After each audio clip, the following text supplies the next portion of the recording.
and rocked them to sleep and played and sang and was good to them. Their life purred on from day to day, measured and controlled by the nucleonic thermostats, the iridium sponge servo brains that made the beds and washed down the bathroom floors and made sure the salt cellars flowed freely without clogging. Twice a day, the house paused, rang a quiet bell, and turned precisely 90 degrees on its axis, in order that the view from the Solaroid living room windows might be varied to avoid ennui. Of course, the pride of the house was the nursery. The agent for the company had been most enthusiastic. This way, right down the hall. All right. What was that? Oh, it's all automatic. The nursery turns itself on when you come within 10 feet of it. Soft automaticity. That's the motto of the company. All right, now, this is the nursery. 40 feet by 40 feet and 30 feet high. Separate power unit with automatic overload circuit breakers, inspected and approved by the underwriter's laboratory. The nursery is educational, instructive, entertaining, and therapeutic. The entire control mechanism is adjusted to the electroencephalographic key of the child. How much does it cost? 30,000 FOB, Los Angeles. But that's as much as the whole house. Why, no. But we do want the best for our children, don't we? Oh, yes, we want the best for our children.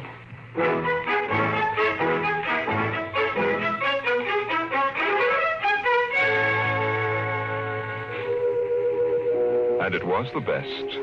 The crystalline walls wavered from 2 to 3 dimensions. The pseudo-textured composition flooring shifted lightly from brick to dirt to waving grass.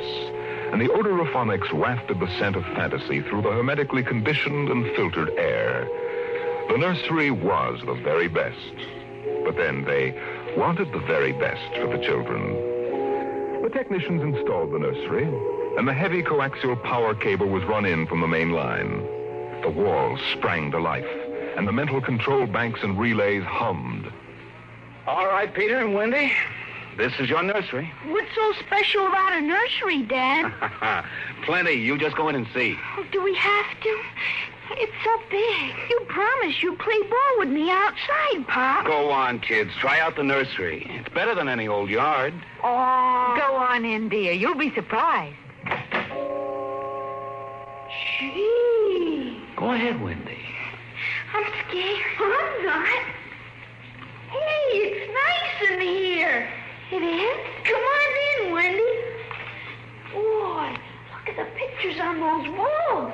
They're real. Well, almost real. You can change them any way you like just by thinking about it. Go on in, dear.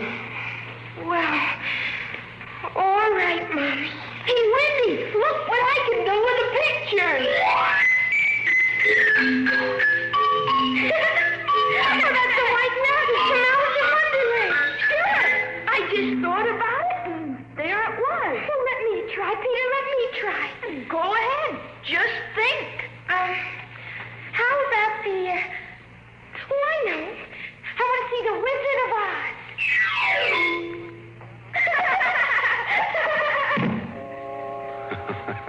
Well, dear, there we are. They like it, don't they? Well, why shouldn't they? All they have to do is think, and they've got whatever they want in 3 dimensions. Color, sound, and smell. Oh, think what it would have been like to have a nursery like that when you were a kid. It's nice that we can give them all the advantages. Why, sure. What else are we working for, huh? Right. Well, what do you want to do this evening? Well, the Petersons asked us over for bridge, but... Oh, we don't have to worry about the kids. They'll be all right in the nursery. Come on, Lydia. We deserve a night out.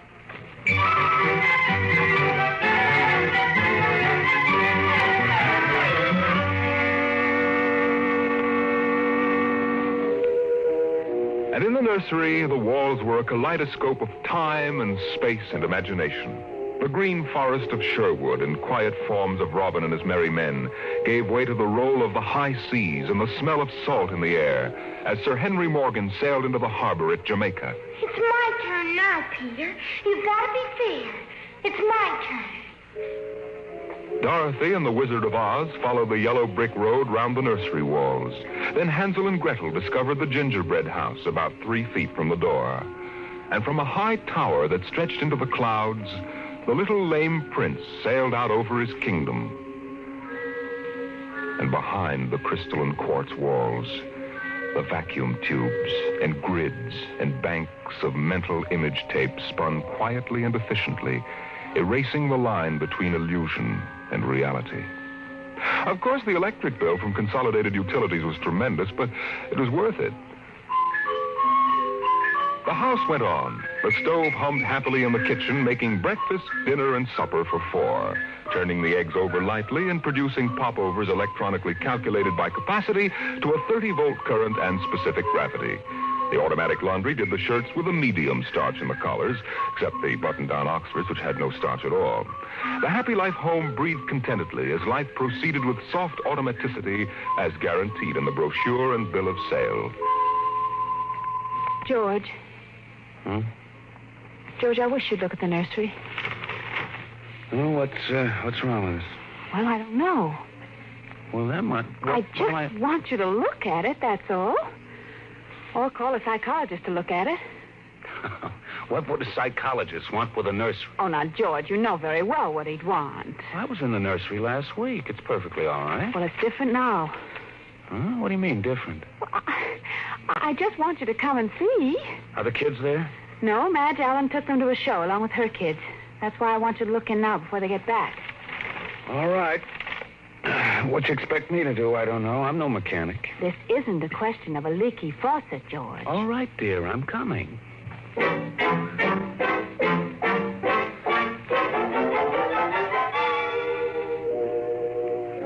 The nursery light flicked on as they came down the hall. The relays clicked, and the tubes warmed, and chemical odor banks and pipes bubbled into life as they paused before the closed door. Go ahead, George. Open it. On all sides, in 3 dimensions, stretched the hot, tired landscape of an African veldt, reproduced to the last stick and pebble and bit of straw. The ceiling above them became a sky with a hot, yellow sun. A wind blew in from the baked veldtland. The hot straw smell of lion grass.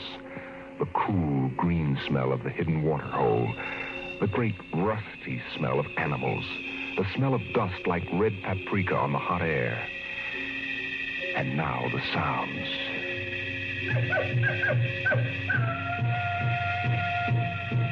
The howl of the jackal in the distance, the thump of distant antelope feet on grassy sod, and the papery rustling of the great vultures that wheeled and circled under the yellow, burning sun. Oh, let's get out of this sun. It's a little too real. Oh, no, George, you promised you'd look around. Well, I don't see anything. Now, wait a minute. Look, there are the vultures. Filthy creatures. And there are the lions. Far over that way. Yes, I see them. They're on their way to the water hole. They've just eaten. Eaten? Yes, I can't see what. The sun's too strong. Well, shade your eyes. It's some animal. A zebra or a baby giraffe, maybe. Can you see it? Are you sure? It's a little too late to be sure. Nothing over there but clean bone. Vultures dropping for what's left. George, did you hear that scream? What scream? Just now. Sorry, hon, no. Here come the lions. George, they're frightening. Take it easy, Lydia. They're just illusions. It was a miracle of mechanical efficiency. The lions prowling toward them over the tawny veldtland. A miracle of inventive genius. Every house should have one. The lions were 15 feet away. So real, so startlingly real, you could feel the prickling fur on your hand. Your mouth was stuffed with the dusty upholstery smell of their heated pelts. And the yellow of them was in your eyes, like the yellow of an exquisite tapestry. The yellows of lions in summer grass. And the sound of the matted lion lungs exhaling on the silent noontide. And the smell of meat from the panting, dripping mouths. George, I'm afraid. They're so real. They're only an illusion, Lydia, that's all. Watch out! Out, quick, outside. Oh, George. Lydia, my poor, sweet Lydia. George, they almost got her. No. Take it easy. Calm down. Yes, but I could feel their breath. No. Get a hold of yourself, Lydia. They aren't real. Walls, that's all it is. Crystalloid walls. But they look so real. Yes, darling. Of course they do. But it's all dimensional color reactionary process and mental tape film behind glass screens. It's all odorophonics and sonics. Now, here, take my handkerchief. I'm afraid, George. Did you see? Did you feel? It's too real. No, Lydia. We've got to tell Wendy and Peter not to read any more on Africa. Yes, of course, dear. Do you promise? Sure. And lock the nursery for a few days. Oh, now, wait a minute, dear. Let's keep our sense of proportion. George, I want you to lock that place up. Honey, you know how difficult Peter is about that. I punished him last week by locking the nursery for an afternoon, and he threw a tantrum, and Wendy, too. Honey, they live for the nursery. I tell you, it's got to be locked. That's all there is to it. Lydia, you need a rest. Oh, I don't know. Maybe I don't have enough to do. I have too much time to think. All I do is set the menu selector dials at the beginning of the week. But, honey, that's the whole idea. The house is automatic. I know. But couldn't we turn it off for a couple of weeks? Just a couple of weeks and take a vacation. You mean that you want to fry eggs for me? Yes, I do. And darn socks, too. I feel like I don't belong here. The house is wife and mother and maid. How can I compete with the African veldt? And you, George, you don't know what to do with yourself in the house when you're home. You're drinking too much. Am I? You feel useless, too. Yes, I suppose I do. George. Those lions can't get out of there, can they? Oh, of course not, dear. Now, don't think about it anymore.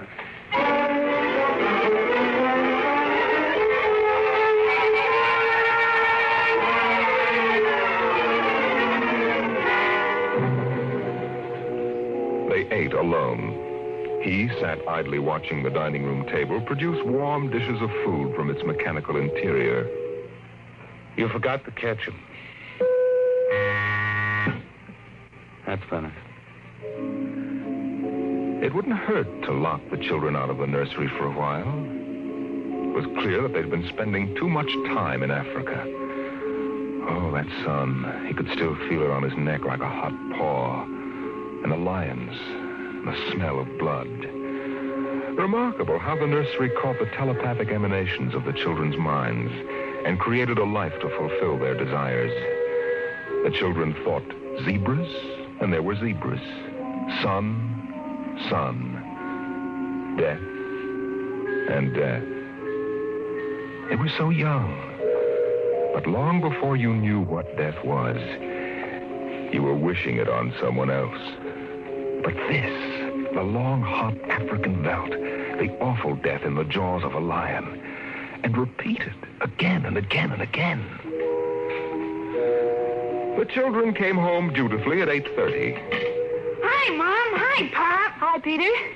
You want something to eat, Wendy? No, thanks. Well, we're just having dessert. We're full of strawberry ice cream. And hot dogs. We'll just sit and watch. Sure. Peter, tell us about the nursery. Nursery? Yes, all about Africa and everything. I don't understand. Your mother and I were just traveling through Africa with rod and reel. There's no Africa in the nursery. Oh, come now, Peter. We know better. I don't remember any Africa. Do you, Wen? Run and see, huh? Sure. I'll be right back. Wendy, come back here. Wendy. She'll be right back, Pop. She doesn't have to. I've seen it. Now, come on. Sure, Pop. Wendy will tell us, though. Could they be lying? We'll see in just a moment. Peter, open the door. See, Daddy? It's not Africa. It's Florida. Like in the yearling. There go the deer, see? It isn't Africa. Yes, I see it isn't. Go to bed. But it isn't 9 o'clock. No, it isn't. You heard me. Go to bed. Okay. Night, Mom. Night, Pop. Good night. Good night, dears. I'll be right in. Lydia, wait a minute. Here, look at this. What is it? This is the corner where the lions were, isn't it? What's that you picked up? It's an old wallet of mine. There's a smell of hot grass on it. The smell of a lion. It's wet with saliva. And it's been chewed. George, those smears are blood. Come on out.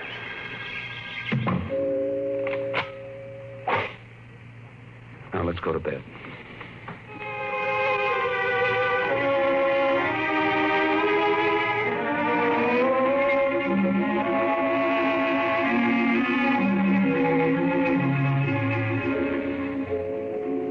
So they went to bed. But in the middle of the night, Lydia was still awake, and she knew her husband was awake. George? How did your wallet get in the nursery? I don't know. Wendy must have changed the walls from the African veldt. Honey, I'm going to keep it locked. Maybe it isn't good for the children. It's supposed to help them work off their neuroses in a harmless way. I'm starting to wonder. We've given the children everything they wanted. My father used to say children are like carpets. They should be stepped on occasionally. We've never lifted a hand. They're spoiled. And we're spoiled. I think I'll have Dr. McLean come tomorrow morning and have a look at Africa. Yes, only it isn't Africa now. It's Florida and the yearling. I have a feeling it'll be Africa again before then. George, Wendy and Peter aren't in their room. No. They've broken into the nursery. Those screams. They sounded familiar. Did they? Yes, awfully. Oh, George.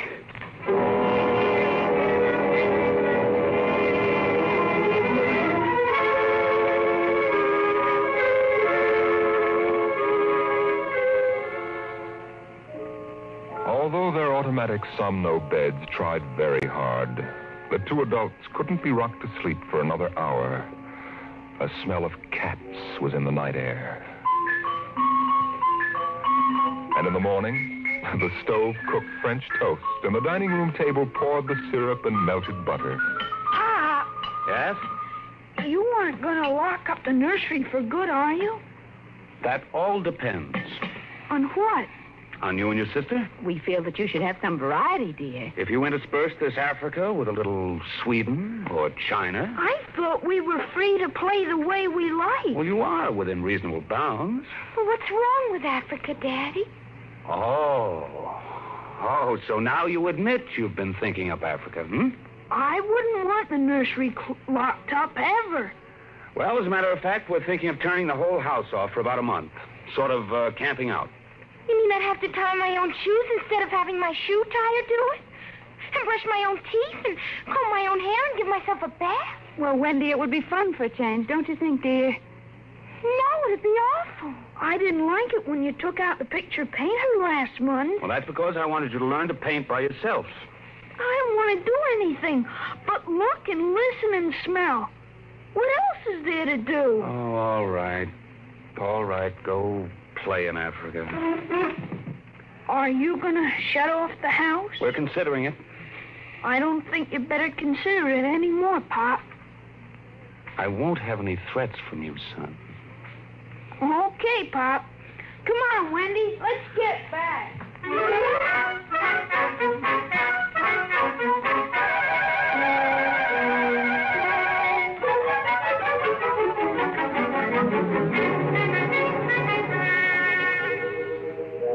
After breakfast, Dr. David McLean was announced by the audio knocker. And the dining room table, recognizing him as an old friend, poured an extra cup of coffee, light with 4 lumps. I saw the nursery last year, George. It looked all right to me. You didn't notice anything unusual? No. The pattern showed the usual violence, a tendency toward slight paranoia. All children feel persecuted by their parents. Perfectly normal. I locked the nursery and they broke into it last night. I let them stay so they could form the patterns for you to see. There. Here it is. Well, suppose we take a look at it right now.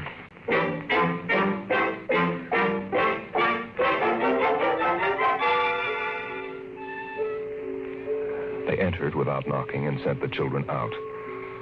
The screams had faded, and the lions were feeding quietly under the trees. Wish I could see what they're eating. Do you suppose some high-powered binoculars would... Hardly, no. How long has this been going on? Little over a month. It certainly doesn't feel good. I don't want feelings. I want facts. George, a psychologist, never saw a fact in his life. He knows about feelings, and this doesn't feel good. My advice to you is to have the whole room torn down and your children brought to me every day for the next year for treatment. Is it that bad?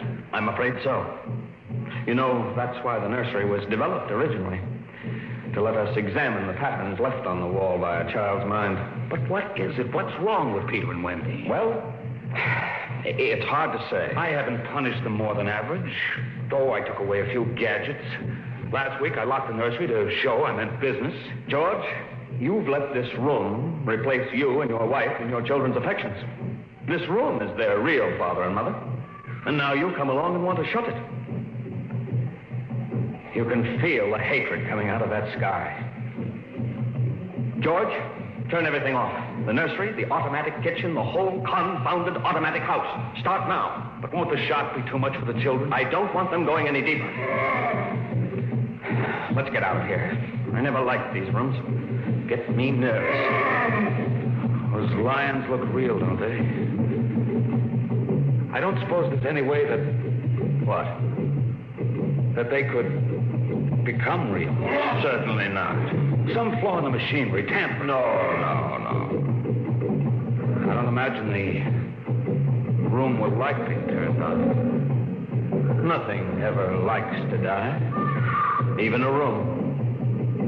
I wonder if it hates me for turning it on. Paranoia is thick today. Hello. Is this your scarf?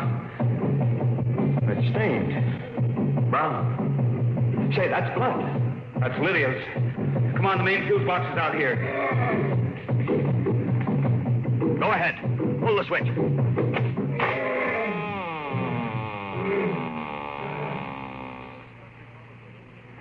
Yeah.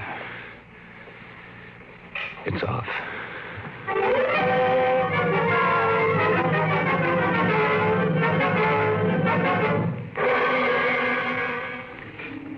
The two children were in hysterics. They screamed and kicked and threw things. They yelled and sobbed and swore and jumped on the furniture, weeping. It's off and it stays off. The whole house dies as of now. The more I see of the mess we put ourselves in, the more it sickens me. We've been contemplating our electrical, mechanical navels for too long. We need air. Fresh, unfiltered, unconditioned air. He marched around the house, cutting switches and pulling fuses. The stove was disconnected with a roast lamb in the oven and a flapjack still in the air. The heaters, the shoe shiners, the shoelacers, the body scrubbers and swabbers and massagers.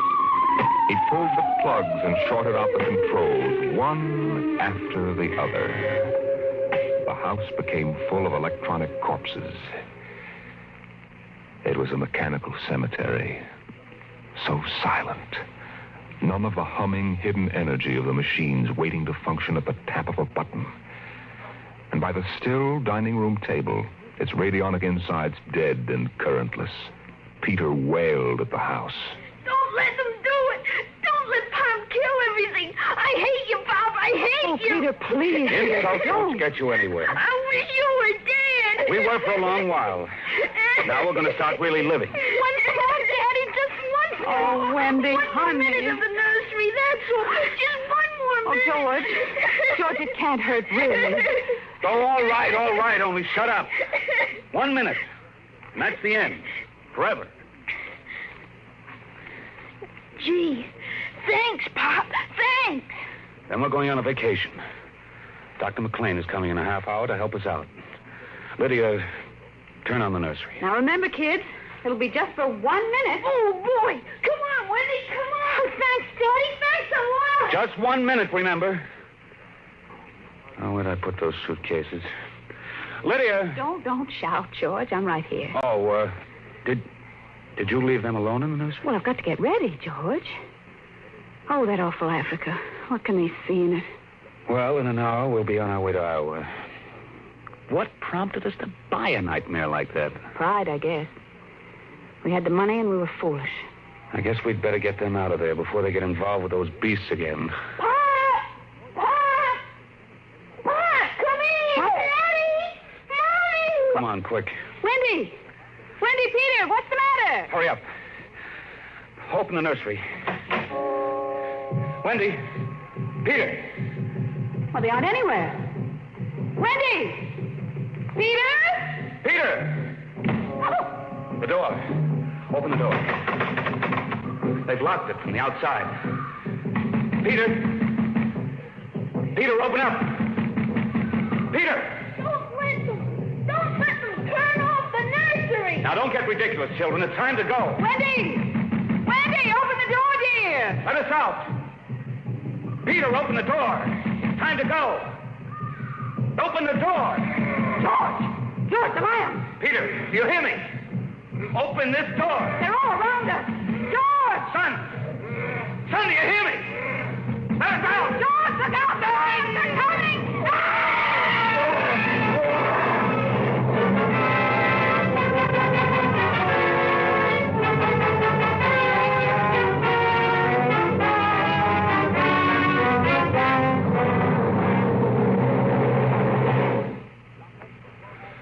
When Dr. David McLean came a half hour later, he found the two children in the nursery sitting in the center of the open glade, eating a picnic lunch. Beyond them was the water hole in the yellow veldland. Above was the hot sun. Dr. McLean saw at a distance the lions fighting and clawing, and then settling down to feed in silence under the shady trees. Hi, kids. Where are your mom and dad? Oh, they'll be here directly. Good. We've got to get going. He squinted at the lions with his hands up to his eyes. Now they were done feeding. They moved to the water hole to drink. A shadow flickered as the vultures dropped down from the blazing sky to finish what the lions had left. Dr. McLean. Dr. McLean? Huh? What? Have a cup of tea?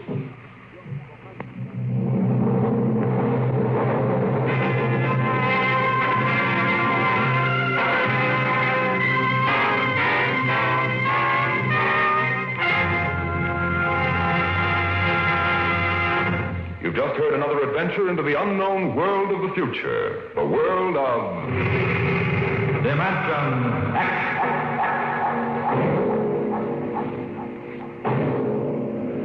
How soon we actually build a spaceship to conquer the stars depends upon many factors, not the least of which is a man, the overwhelming desire to create such a ship, and the power to have it done. Next week, we tell the story of such a man as Dimension X brings you Nelson Bond's The Vital Factor. Dimension X is presented transcribed each week by the National Broadcasting Company in cooperation with Street and Smith, publishers of the magazine Astounding Science Fiction. Today, Dimension X has presented The Veldt, written for radio by Ernest Kenoy from Ray Bradbury's The Illustrated.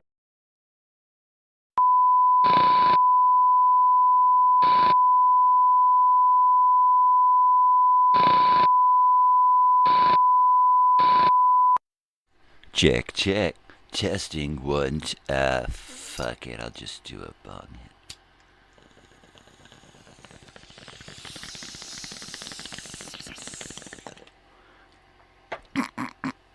Let's do this.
Good morning, people. How are you? How you doing? Ersne firste burste Erten? Burton? Hey, you remember the Swedish chef on the Muppets?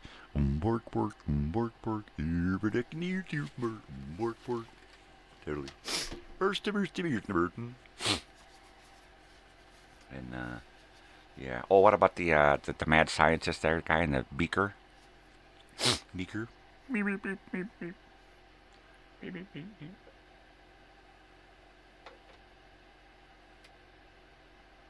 Hey. See that? My wife bought me a coffee cup warmer. Who'd have thought that people actually listen? But it ain't just people, it's my baby, that's why.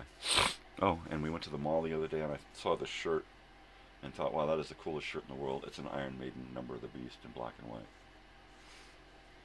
And they got it for me. I left the store to go sit on my stool cane and let them shop, and they got it for me.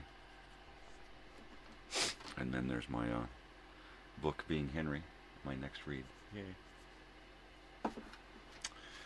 So yeah, I was surprisingly, I actually got a few things, like my new pantuflas. There you go. There you are. Bork bork. You're nibberk bork. Hey, good morning, Joey. What's going on, dude? Just got home from the grocery store. All right. Oh man, I was gonna have you pick me up some milk. Damn it. Damn it. You gotta text me when you're going to the store, man. You're like, no, man, you give me another list. I don't want a list. Jeez. Hey, you need anything from the store? Yeah, here's a list. No! Don't you hate it when that happens? Right? You just want to go to the store, get a couple of things, come home, maybe stop by a friend's house, and they're like, yeah, dude, here, pick me up, like, everything to make, like, 3 meals. And you're like, you fucker. I'll stop by and pick you up, shithead. Yeah. Yeah. At my coffee cup warmer, it actually comes with a lid to put over my cup to keep my coffee warm. Ain't that something? So, I won't have to get up for coffee anymore. That means I'm probably still going to be getting up for dogs, because I haven't cut doggy doors yet. But that's alright. That's okay. Did everyone enjoy their yesterday, their Christmas? Did everybody have fun? We didn't do a whole lot. We did, my daughter slept in till, after 9. But by then breakfast was ready.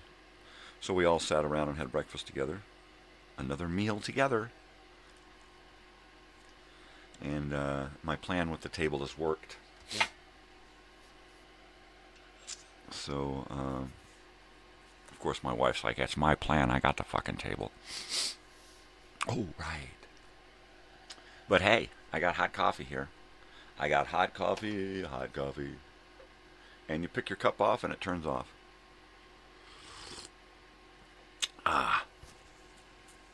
Make sure I don't leave any drippings there.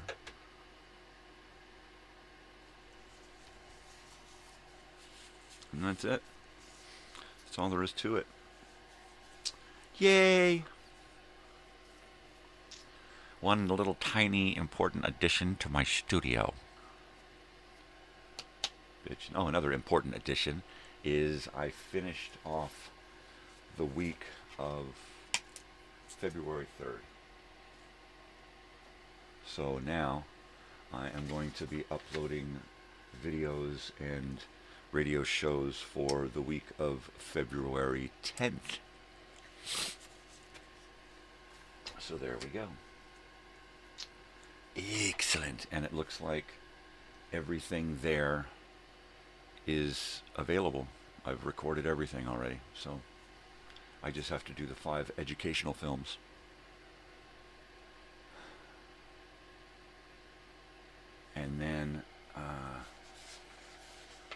After that, I have one more week that I have everything. But after that, it looks like I need to start making more escape and some suspense. But that's it. So that's cool. So what I'll do is I'll make, 10 or 15 more escape episodes, and then make a few suspense episodes, since we only use those once a month.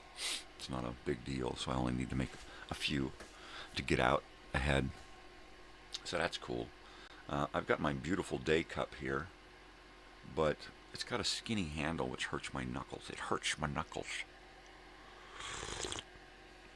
It does.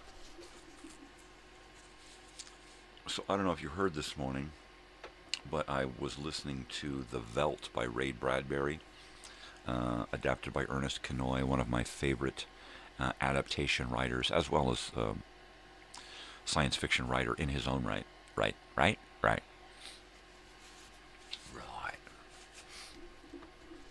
But it was a great one about, a future home where there's a room that's like a holodeck.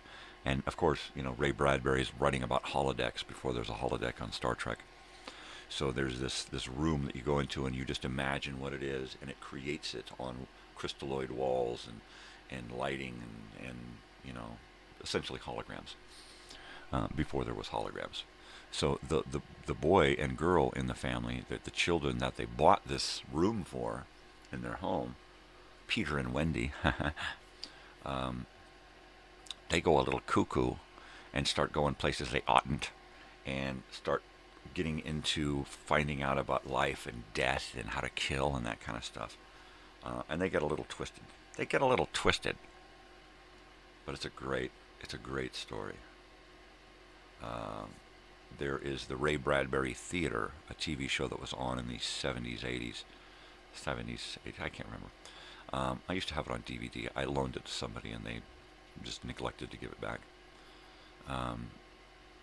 But what's neat is they do every one of his stories in the Ray Bradbury Theater, and The Veldt is one of them, and they do that one, and it's a pretty good version, because the audio version, the radio show, is great.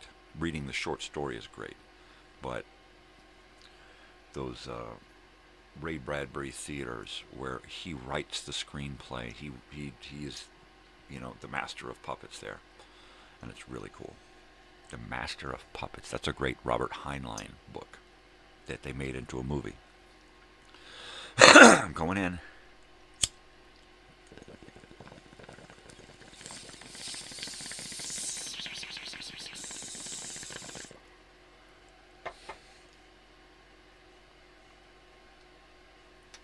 So last night before I went to sleep, I was watching, I got halfway through Planet of the Apes, Escape from the Planet of the Apes, where they leave the future and go into the past and come to 1978 America.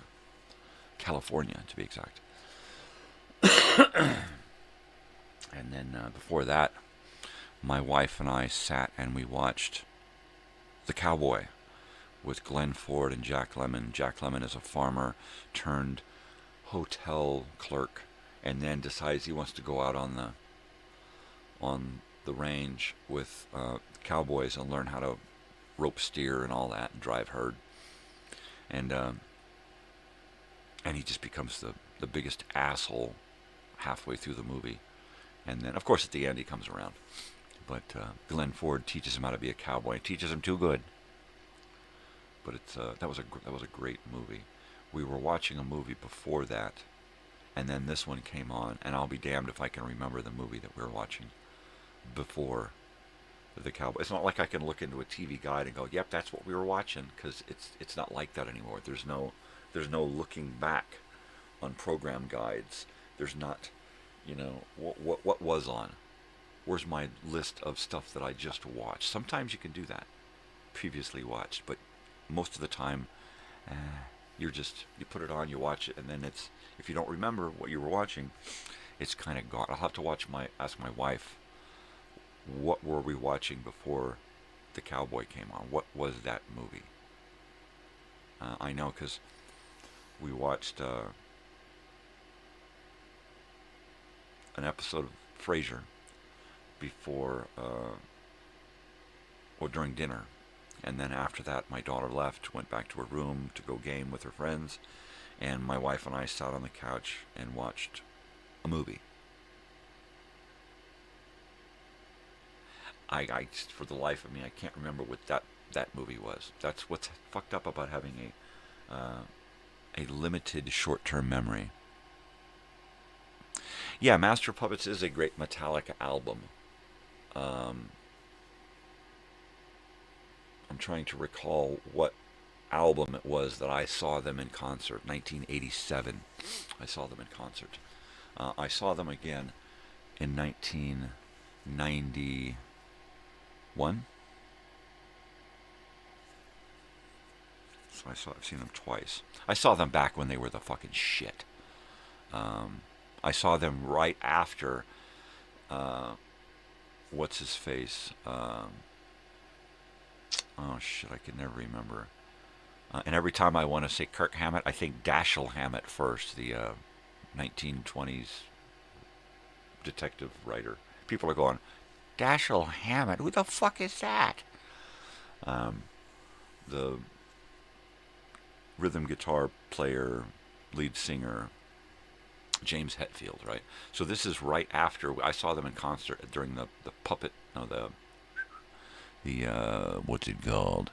Monsters of Rock tour in 1987, 88, at the Coliseum with Kingdom Come, Dokken, Metallica, Van Halen, and the Scorpions, right? Yeah, that's when I saw them. I don't know what album that was. I don't know. But that was right when James Hetfield had his hand burned on the tour right before he came to us. He had walked too close to a flash pot and it just fried his fucking arm, right? So he couldn't play guitar. So they brought in somebody from another group. I can't remember. I'm sure that information is out there somewhere. Who filled in for James when he was burned? Google it, babies. But it was a good show. It was a great show. They started off with Creeping Death, and the entire Coliseum went fucking nuts. Most of the people that were in the stands flooded the floor and broke the fences that were all the way around the floor. They had chain link fences all the way around the floor of the football field of the Coliseum, right? And everybody just fucking ran down, collapsed the fences on top of people, and ran to the front of the stage, right? And they had to stop playing. They had to stop playing for 20 minutes while all the fences were removed. People were helped. People were taken to the medics and all this stuff. And after about 20 minutes, Kirk Hammett, the guitar player, right? Is that who he is? He just started shredding on the guitar backstage. He was just back there plugged in, and all of a sudden, because he was just trying to keep pumped up, right? So he's back there he walked off stage and just started shredding, right? And so finally somebody, maybe he did, but all of a sudden his sound is turned on, and you can just hear him back there just fucking shredding. And the audience just went fucking crazy again. And this is after Hetfield had already come out twice and said, all right, man, everybody's got to calm down or we can't play. They say that we can't play if you guys ain't going to calm down. And they got the place situated, but nobody fucking calmed down. So the music started just cranking from backstage, and they just came out and started playing. And they finished, I don't even know if they continued that song. I don't recall. Yeah, they did. They came out and they finished that song, and then they went into their full set. But it was madness, right? It was fucking madness. But if it hadn't been for that, I wouldn't have felt okay just leaving my seat at the 50-yard line and going right down onto the field and then just going straight to the stage. And a friend and I went and did that. And I was like, I stayed through Van Halen and then stayed and waited for the Scorpions and then watched part of the Scorpions before I thought I better get up to my friends so that we can all leave together. But it was great. It was fucking crazy. It was hot, sweaty. You couldn't breathe. There was no oxygen. And I'm just thinking of my daughter at that festival in Vegas with 62 bands and 3 stages, right? And I'm thinking, wow, what a way to bump it up a notch, right? It's like, geez, way to show up your dad. The first festival that I went to was a Rolling Stones concert that had like 3 or 4 bands and side shows and skydivers and all kinds of weird shit. But that was a middle of the day to the middle of the night thing, so it was a kind of a festival type atmosphere. And then Monsters of Rock, I think, was the biggest festival I've ever been to. I never went to the US Festival or any of those other things like that. Especially today, there's no way I could do an all-day thing like that. No way. No way. See, is my cup still warm? It feels warm.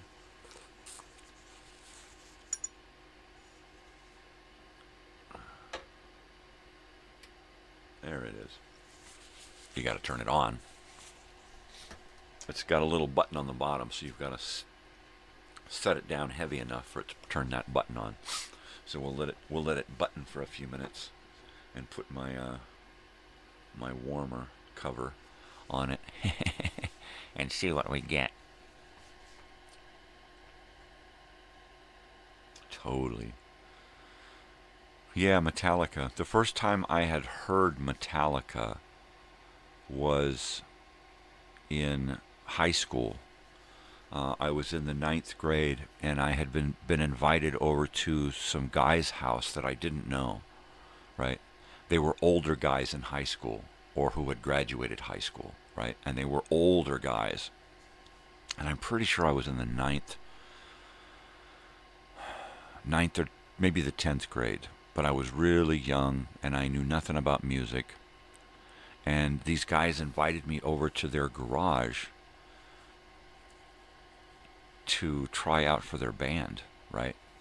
And I'm thinking, okay, right? And the thing is that when I was younger, I looked like a rocker, you know? I looked like a guy who would really be a cool front man, right, for a band. And that's what they saw in me. I didn't see that. I was too scared, right? I couldn't even do the Christmas play in high school.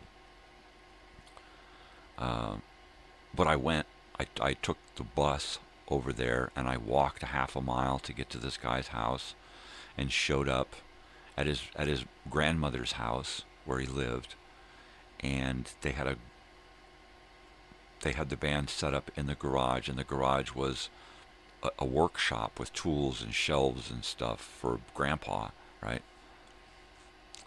And yeah, I'll bet your legs were tired at the end of that fucking festival. My goodness, all day long. You guys are animals. You guys are fucking animals. So I show up at this guy's garage to try out for this band, and they want me to sing Metallica.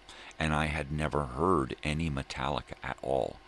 I just, you know, everybody thought I was a metalhead, a Hessian. They called us Hessians and metalheads and that kind of shit. And I wasn't. Shit, I listened to the Bee Gees and ABBA, right? I mean, I was just not into hardcore music. I would listen to it if somebody was playing it. Yeah, exactly. You look like you're in a band, and people just assume you're in a band. I thought for sure you were like a bass player or something, right? Yeah, dude, take up an instrument. It's fucking cool. You seem talented and creative. You'd probably be pretty good at jamming on some kind of something. The drums are fun. The bass is. A lot of guys start on the bass because they think, well, I can't really play anything. So they pick up the bass and realize they can play, and then they just fall in love with the bass, and then that's it. You know, other people, they're like, their true passion is the bass guitar, you know, because of the sound. But For me, oh, whatever you play is what you play, man. Just find something. Play with yourself if you're good at it. Shit. Totally. So, yeah. Christmas. It was fun. Doing absolutely nothing. Yeah. See, exactly. People think you're a metalhead because you look... Well, then again, I wore spikes and chains and had spiked hair and all kinds of shit. So I would just dress how I felt. I wouldn't actually equate that to being anything. I was just like, well, okay, I guess you could call me a metalhead, but, whatever. People thought I was a biker. People thought I was a devil worshiper. People thought I was gay. People thought I was celibate. People thought I was going to be a monk. I mean, people thought a lot of different stuff about me because I was an enigma, I wasn't in, and I changed so many times through high school. I had so many different image changes where I would just, all of a sudden, one day I've got long hair with all spiked out and Motley Crue looking, and then the next day I show up and I look like I'm straight out of a GQ magazine with short hair and, Izod shirts and Docker type shit, loafers.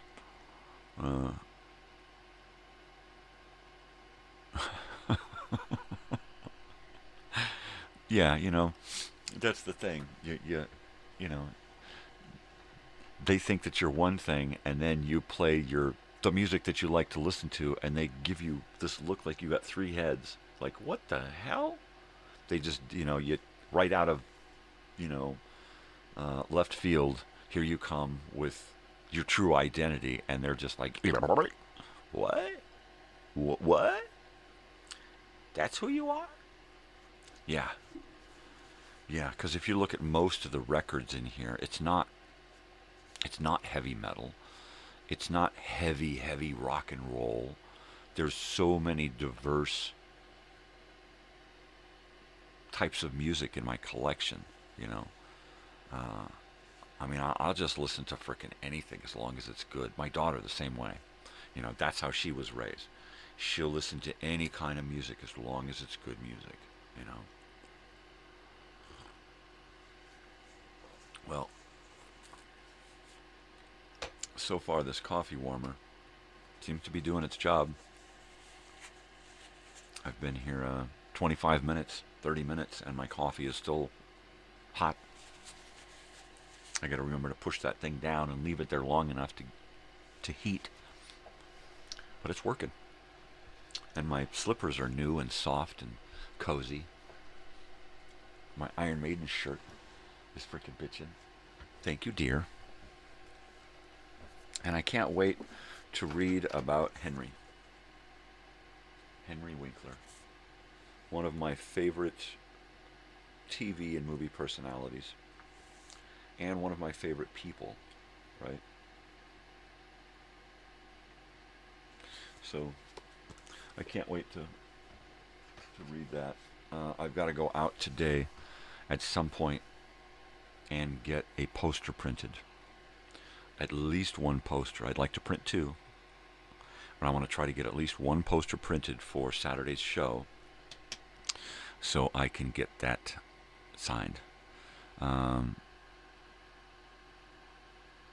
Yeah, I love it. That's why I keep the look that I have, right, with the funny hair and the long beard and stuff. It's because people have no idea what's going on inside. They look at me and they think, what the hell is up with this dude? If I were to dress the part and have the hair and the face and all, then I would be a real easy to read, and I would also be really approachable, right? But when you look, when I cultivate this wild man, homeless guy look purposely, right? When you cultivate like a Richard Ramirez look, people are gonna steer clear of you, right? He looks like the Night Stalker, man. I don't want to. Don't look at him. Don't look at him. right? I can totally dig it, man. I can totally dig it. I was always a people person, but I was more of a voyeur. I like to watch people. I don't want to talk to them. I just want to watch them and go, you dummy. Yeah. When I was young, I was really unpredictable, dude. I was, like I said, one day I could be like this, and the next day, all of a sudden, I get a fucking mental head change. And it was because I couldn't, when I became an adult, once I left high school, I could just extract myself from the world and hide, right? Nobody could find me. And I could just come back as me. And then I could just say, oh, I got to get out of that. And depression and anxiety and stress and everything would force me to go run away and hide. But in high school, I couldn't do that. So I just had to keep changing. And then I would hang out with this clique. And then I would change. And then I would hang out with this clique. And I was like a pretender. I was like a chameleon. And I just kept changing and evolving into these different selves, right? I mean, I literally would date girls that 6 months later they would look at me and go, "Oh my God, is that who you are? I would never have if I'd thought," because I would just be able to change, cut my hair, put on collared shirts, and wear purples and loafers and Argyle socks and stuff, and girls are like, "Hey, how's it going?" People are like, "Hey, you're cool, man. What's going on? Hey," and I could just fit in for a couple of months. And then after a while, my hair starts to grow out, and I just find a different way to look, a different way to be, Yeah, it is. You like to watch. Exactly. That's the same reason. That's why I was always a supervisor or a foreman or something, because I was always into what everybody else was doing, right? Yeah, we are a lot alike. It is really weird that we have such similar personality traits, and similar interests, But yeah, you're like me. You can listen to just about anything as long as it's fucking good, And there's a lot of things that you never think of are a character trait, and then you have it in common with someone else, and then you realize, wow, I do have that in me, I do have that thing that he's got, I got, and that thing that I got, he's got, and it is kind of cool, because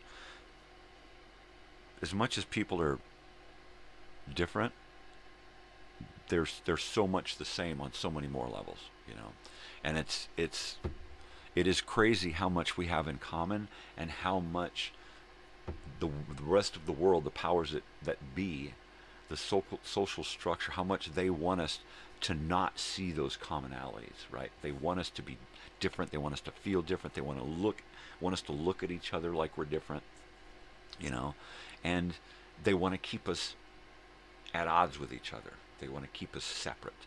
Who the fuck is they? My father used to talk about my grandfather, who used to go into this drunken speech about who's they? Who? Everybody's always talking about they, And my grandfather, Bob, he was a kind of a straight old school guy, But when he would be with his buddies and drinking, he was the life of the fucking party, He was the guy, and that's pretty funny. But he was a drinker, which is why my father was not a drinker. When you live with alcoholics and they abuse you and stuff, you make a decision whether you're just going to do what they did or you're going to do something completely different. And just like I did with how my parents raised me, and I do everything completely different with my daughter, he did the same thing with his father. He did everything completely different than his father, right? I've taken it to like the nth degree, right?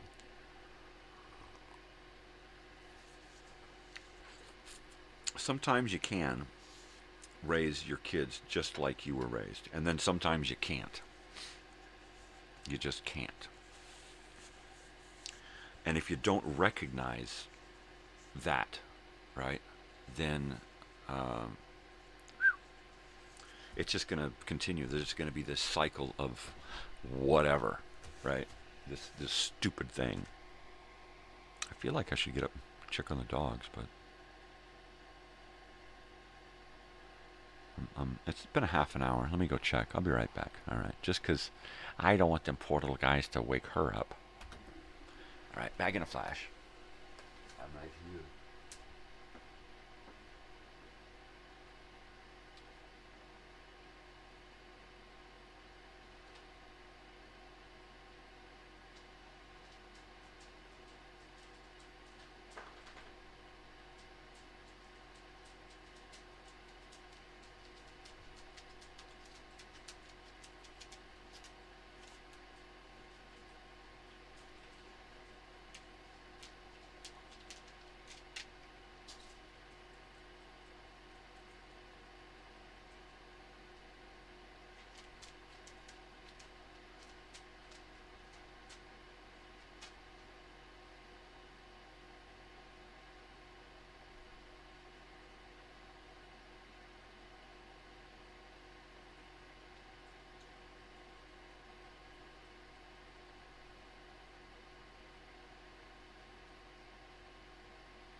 Little guy. Hi, little Ollipus. Little Ollipus. Hi. Hi, Oliver. Hi. How are you? You're just so cute. Oh, you're just so cute. Thank you for the kiss. Thank you for the kiss.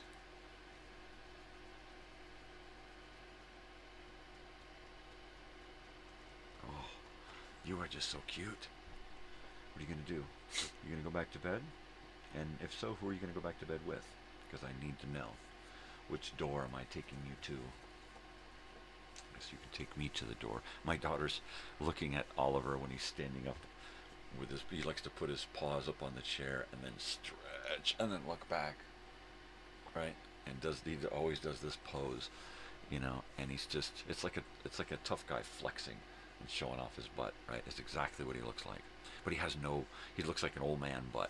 And she says the way his fat comes down over his tail and around his back legs, she said it looks like somebody took his tail and just stuck it on. And it does too. It's freaking hilarious. I gotta go see if he wants to go in bed. I'll be back in a flash. I'll be back in a flash. Flashy flash.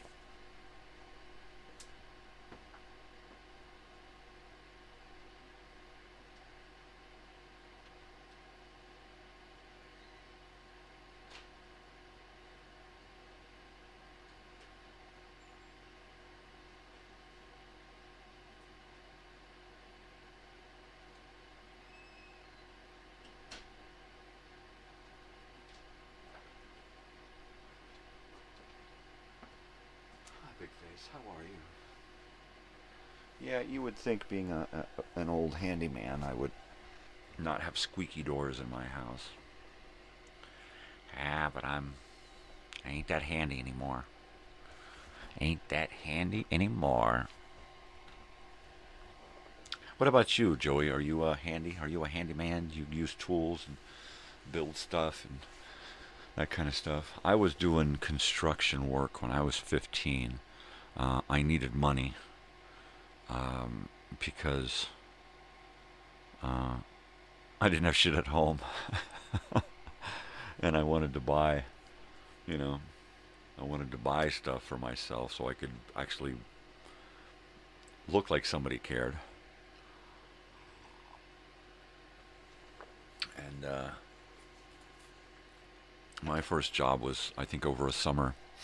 When I was 15 in construction, I just walked onto the construction site and said, hire me. I'm here to do whatever you need. I'll clean, use a shovel, you know, run shit, go for food. I don't care, you know. And that's how I got started working. And then from then on, I always had some kind of construction type job. I've worked with carpenters, electricians, plumbers, other handymen, painters, house painters. I've done a little bit of this, a little bit of that, drywall, concrete. I have just been everywhere. You used to build sets in high school theater. Dude, that is very cool. That is very fucking cool. You know what would be neat is if you decide to move,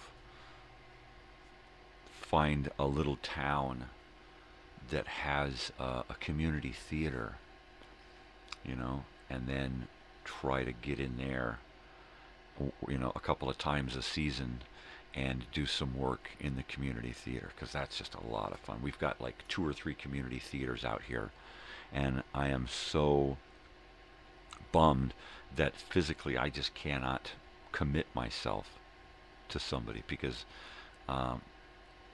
if I gotta, you know, break a promise to be with somebody somewhere doing something, it's gonna crush me. And I don't want to be known as the guy that does all of this work and then calls it quits right at the end because his body craps out.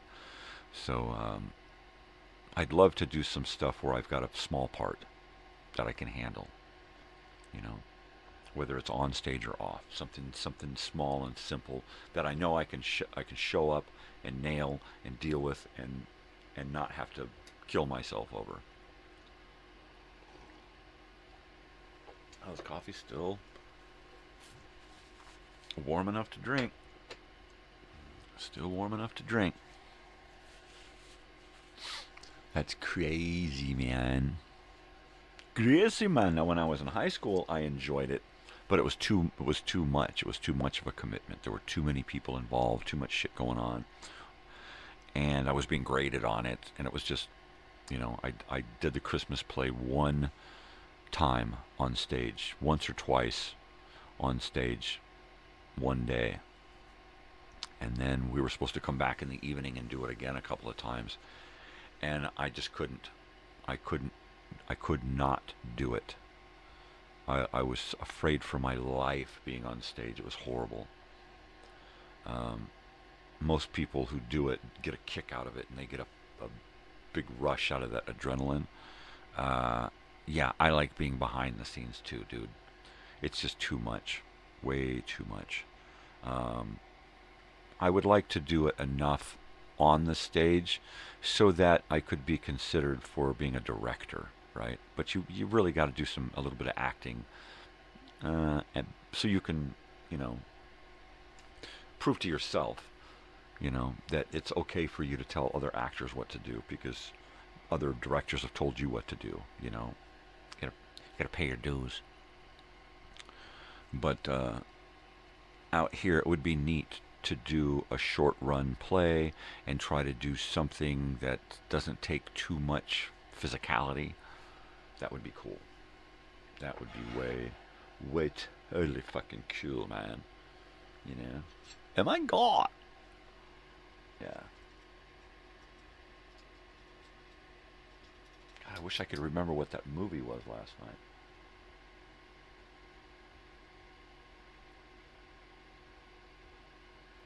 Let's see, we were going to watch my wife's like, let's watch a horror movie. And my daughter's like, no, I don't want to watch any movie at all, right? So she takes off, and we're there, and we put on something. I can't remember what that fucking something was.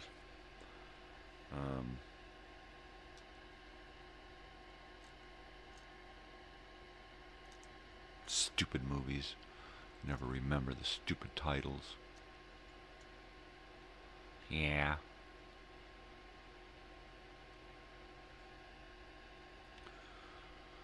So anyways,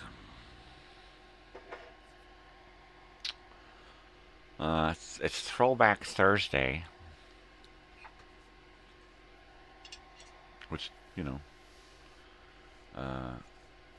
which is just me shooting the shit again. Sometimes with a different direction, but usually I'm just bullshitting. Just telling it like it is.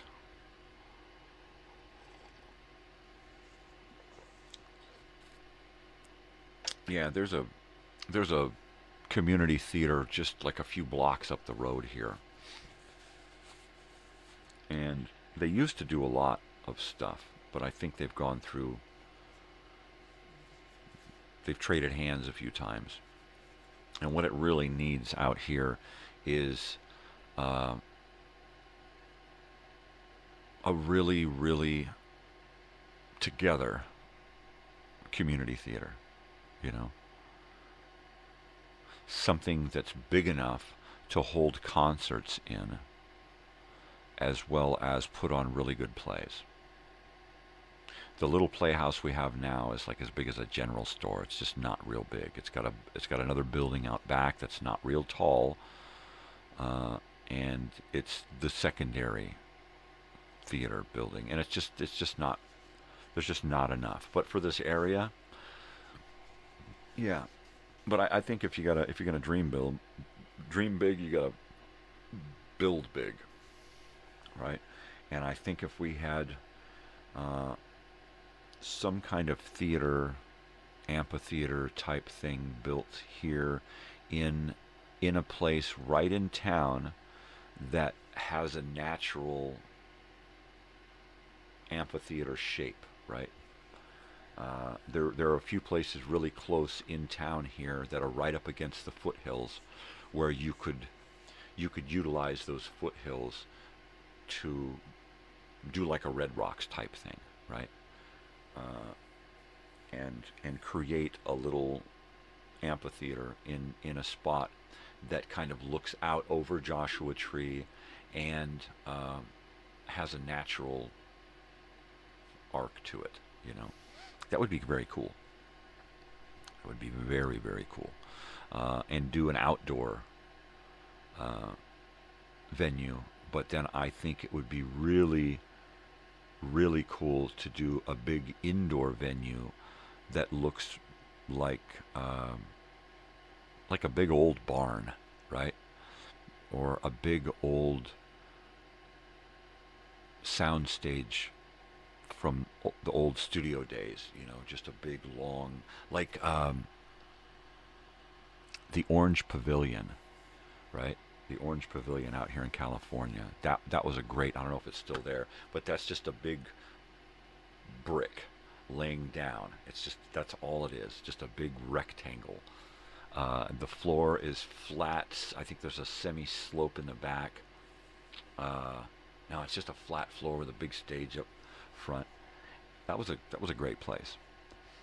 Something like that, with a lot of seats, and maybe some balcony stuff going on. But just a big brick, you know, something that looks nice from the outside.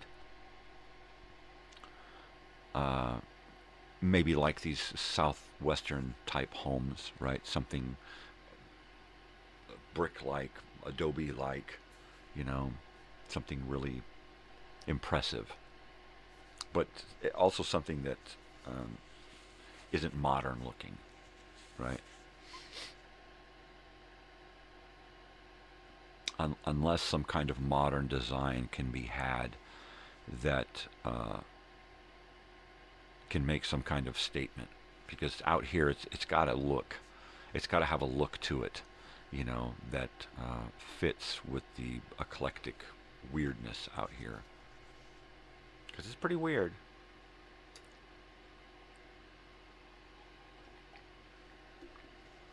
Coffee's still warm. Still warm. I like it. I like it. My coffee has kind of an edge. My cup has kind of an edge around the bottom. You know, it's got kind of a little.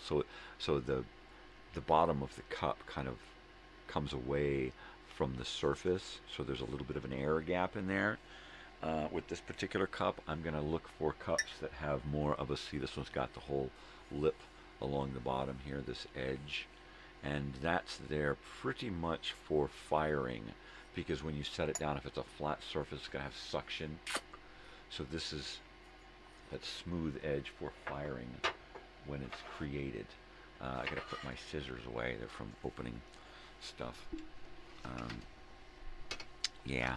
Well, so who knew that Sam, our dog, liked to tear up wrapping paper, right?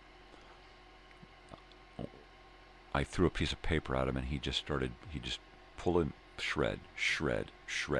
And he didn't eat anything. He just kept shredding and throwing. And then he'd grab another big piece, and he'd shred and throw. And we'd throw a big giant sheet at him, and he would just hold it down, and he would just rip, until the piece that he was holding was small, and he'd grab a big piece, and he would just, so there was all these little tiny little pieces of confetti all over the place when he finished.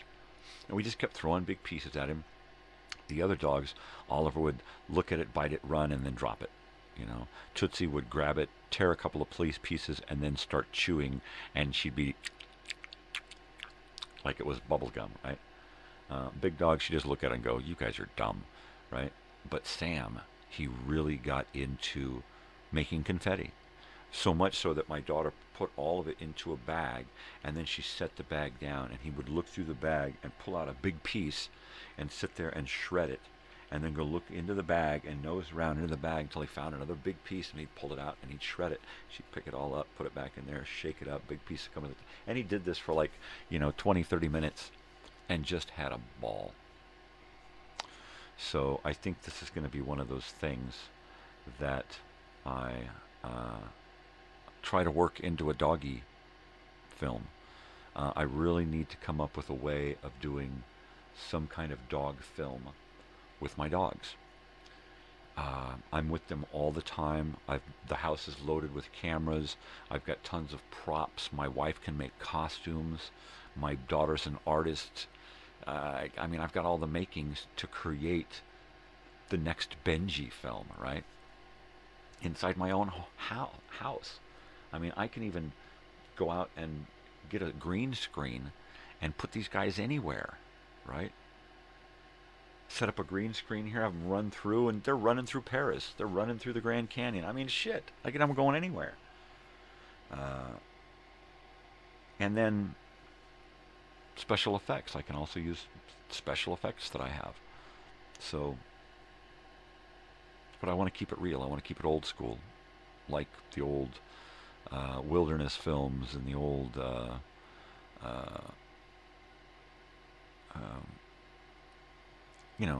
Disney movies where they have the animals in there and the animals are like the leads of the movie. Yeah. Which means I'll have to come up with voices for each one and figure out who's going to do voices. I'll probably do a lot of voices. I'm going to have to come up with something that I can use to change the pitch of my voice, right? Is that this here? Reverb effect, voiceover, shift voice higher, lower. Hey, there we go. Okay, so I'm going to have to come up with a way of using my voice altered to become the voices of some of these, right? Because I can't alter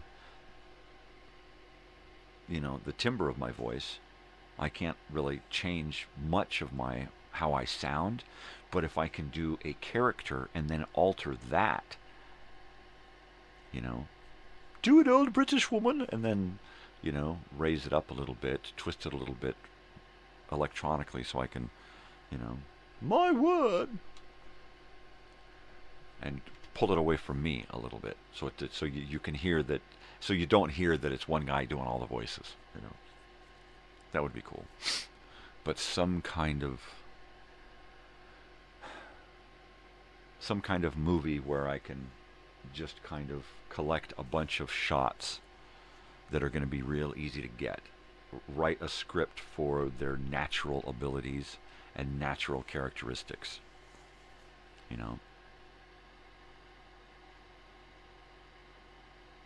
So it's probably going to be, okay, don't put any food down until I've got cameras set up and I'm ready to shoot this scene for today, because I want to get them eating and I want to get their eating habits and record that. So for the next 3 eatings, we're going to set up cameras, and I'm going to record from different angles what they're doing, so that I can try to get enough footage together to write some. I'll create a synopsis and a plot and a storyline, and then I'll start scripting it as I find out what the video looks like. What is she saying when she does this move? What would she be saying? And then kind of write around their abilities. So that'll be cool. But it's going to be a tough one to come up with some kind of story that works pretty much from within the house.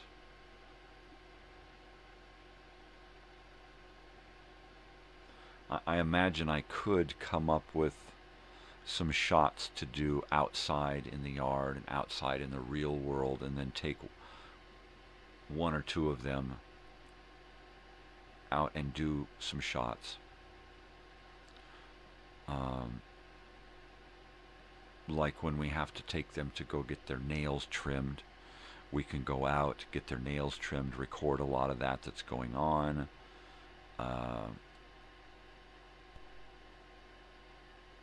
Yeah, and then maybe have a plan to stop somewhere along the way and record something.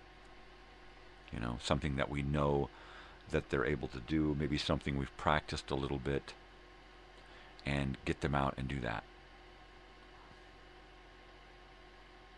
We've got a park down the street that's got a big, giant baseball field that's fenced in all the way around. Dogs aren't allowed out there, but we could go out there and shoot a couple of things real quick in the grass, and it would be really natural, because they're not used to being in the grass out in the park and stuff. So it would be really fun to get them doing natural stuff, right? Depending on who it is and what the plot and the shot calls for. Yeah. Still warm. My TV goes every time I set it down, right? Yep. Totally, man. Yeah. I like being behind the scenes, which is why I don't do a lot of video creating with me in it. To me, this is more like a video log than a show, or going live and presenting myself every day for people's entertainment, right? This doesn't have that feel. I'd like to have that kind of a show, a regular show that has pizzazz and appeal and charisma and all that, but we'll see what happens this coming season. We'll see. And now I'm the wheels are turning, trying to figure out what I can do with these dogs, right? I'm gonna have to start a notebook, right? Like Dragnet, right? Every episode, or every, what do you call it? Every case has got its own little notebook, right? And you use that notebook to keep track of everything in the case. Columbo opens up a new notebook and starts writing down notes. That notebook then goes with the shit. All of that gets put into the file, whether it's transposed or transcripted from there and into the... But that's kind of what my thinking is, that every little project should have its own little notebook, right? And then at some point, all of the notes from inside that notebook get filed away. My wife and I were talking about getting a filing cabinet, and it's probably going to go here where the tree is. Or actually, I think the dog's bed is going to go here. So we're going to have to get a filing cabinet and get it in here, because we usually keep things in a file tub, but it's kind of a drag, and those are all filled with older stuff at this point. So, and right now we've got a file on top of a table that just holds everything from the past few years. So I'm like, all right, well, look, I love to organize shit. Let's get us a filing cabinet and some some envelopes and all these other things that we need. And I'll go through and label everything and date everything and file everything and get it all straightened out. And then you guys are just going to have to keep it straight, right? So, yeah, there's that. Oh, look at that. It's my doobage tray and a bag of doobage. What do you know about that? Oh, man, he always does that. Damn straight. Damn straight. That's a good bud. That's a good bud. Now remember, children, smoking is bad for you. It don't matter what you're smoking, it's bad.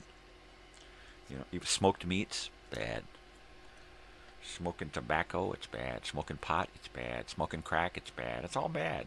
You know, you might as well stick your lips over the tailpipe of a car and just suck it in, because it's all bad, baby. It's all bad. It ain't good. It's bad.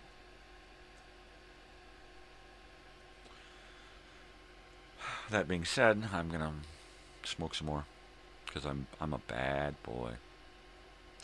I am a bad boy. Yeah.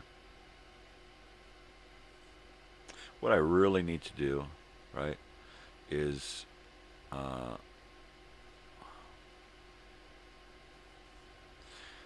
we need a S family. That's what we need. We need a S family. We need a support family. We need to create a family of like-minded individuals and couples and groups of people that want to come together in like a communal setting and create a better way of life, a better way of living in this modern world, because it is so expensive. It's so expensive. It's so hard to do shit alone. It's so hard to do shit like when you're a single mom and you got 2 kids. You know, how? If you've got a support family, somebody's watching your kids while you're out working. You know, boom, problem solved. You're not paying out the ass for rent because you're just you and your kids, right? You actually share expenses with your support family, you know. And it's just a matter of finding, hey, you getting tired, huh, brother? All right, well, take it easy. Yeah, so was my daughter. She was up all night playing video games too. All right, man. Love you, brother. Take care. I will see you on the flippity flip flop. Keep in touch. We'll get together soon. Do something. You know, go to the pool hall and shoot some pool. Yeah. See you later, brother. Yeah, support family. Gotta figure out how to create a support family without all of the legal hang-ups that people normally attribute to something like that. You know, you don't want somebody in the support family who's gonna, a year later, sue everybody because they, you know, they had to pay an extra bill or some fucking shit, right? Yeah. Well, I'm paying a percentage of stuff that nobody else is paying for, but I'm paying more of a percentage. And how come that? Yeah, well, you're also not spending all day out into the garden growing all of the food that you eat, you know, either. So people have to understand, you know, that everybody's got a job. Sometimes their job just required them to stay at home and take care of shit. And that's their job, you know. And other people go out into the world and they work and they bring home money and resources and materials to further the cause of keeping this support family supported, right? Somebody wants to go to school, so we work it out so that that person can now be accommodated and go to school, you know. Somebody wants to come into the family, and we fully realize that at some point they're going to leave the family and, you know, progress a little further. Maybe they want to do this for a while they're young and then move off and get a family of their own and create their own little support family. Maybe they want to do that, and then all of a sudden they decide, you know what, it's better to have the support family and come back. Who knows? But that would be great. That would be very, very, very, very cool, you know, if people could get along like that. Because in the old days, 100 years ago, the old days, families stayed together. That's what I love about my wife's family, is that they all are multi-generational households, with, great-grandkids living with great-grandparents and everybody in between in multi-different facets in the household, This year it's this cousin and that uncle and a couple of grandkids and, some nieces and nephews. Who the fucking knows? And it just, when people need to get together and take care of each other, they're there for each other. And we don't see a lot of that nowadays. I see posts from people all the time, still looking for a place to live. My parents suck. I've given them everything, and all of a sudden they don't want to fucking even look at me. I know where you're at. So, some kind of support family.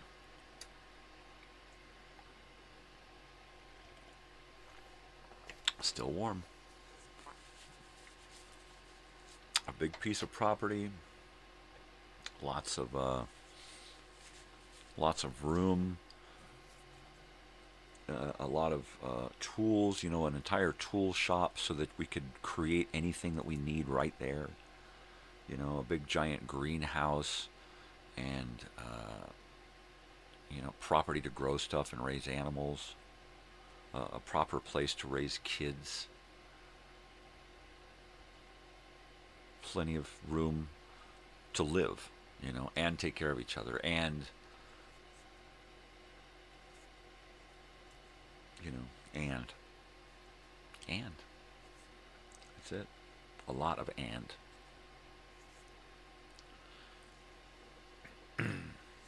Yep. Like to save the little stems, like to save the stems for me dog.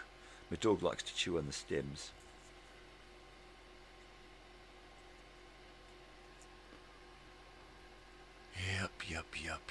Yep. I think if I were to win the lottery, once again, my life is what if I won the lottery? That's my whole life. If I won the lottery, it would be giving back. It would be helping people. Flat out. Because I've been there my whole fucking life. And that's the way the world works. They want people going, this is all mine, get away. And it doesn't have to be like that, And we constantly try to give and help as much as we can without making it a hardship on us. Even though we've put ourselves out before and given ourselves hardships to help others. It has its own rewards, especially if it don't come from those who you're helping, and they don't see in it what you do. But it's always worth it, Because even though I've been fucked over by people who I've helped, I would still want to have a big giant piece of property where I could help more people, And it would just have to be, look, you're going to get the help you want, the help you need, but you gotta sign a contract flat out. If you're going to be here, it ain't going to cost you anything. It's going to cost you your signature. That's it. And you have to agree, to not fuck us over. That's all you got to agree to do. Here are the rules. Don't fuck us over. Here's how we can help you. Don't fuck us over. Because that's what people do.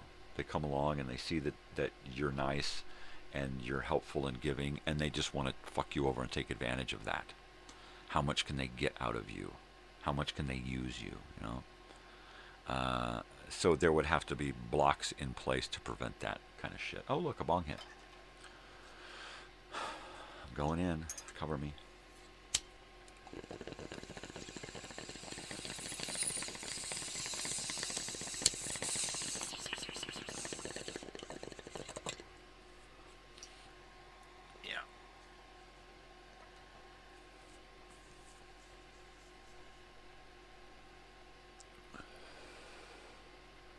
Totally.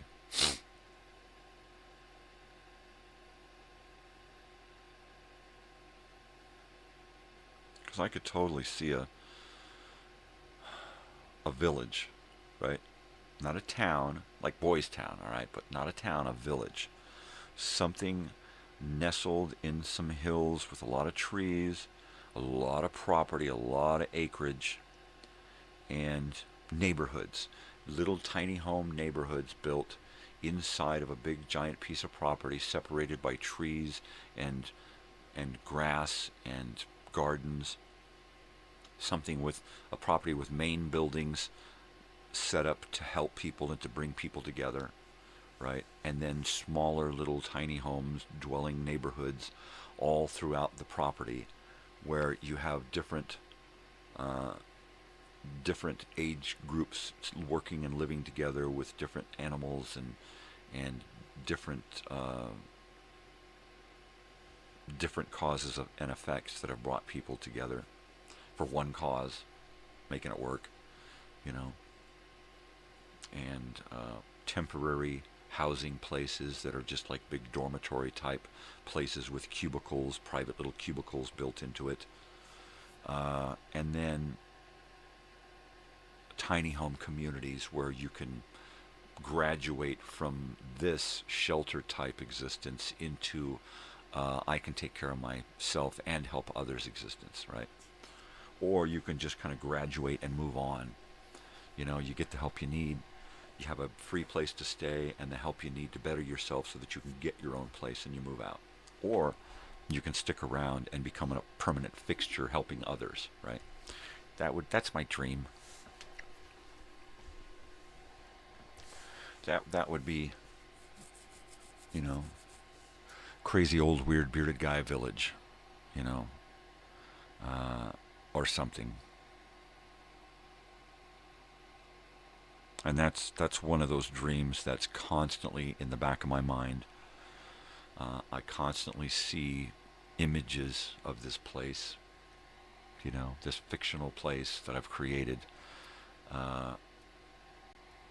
And I don't know how to make it happen other than winning a lottery ticket and going, hey, I can do it.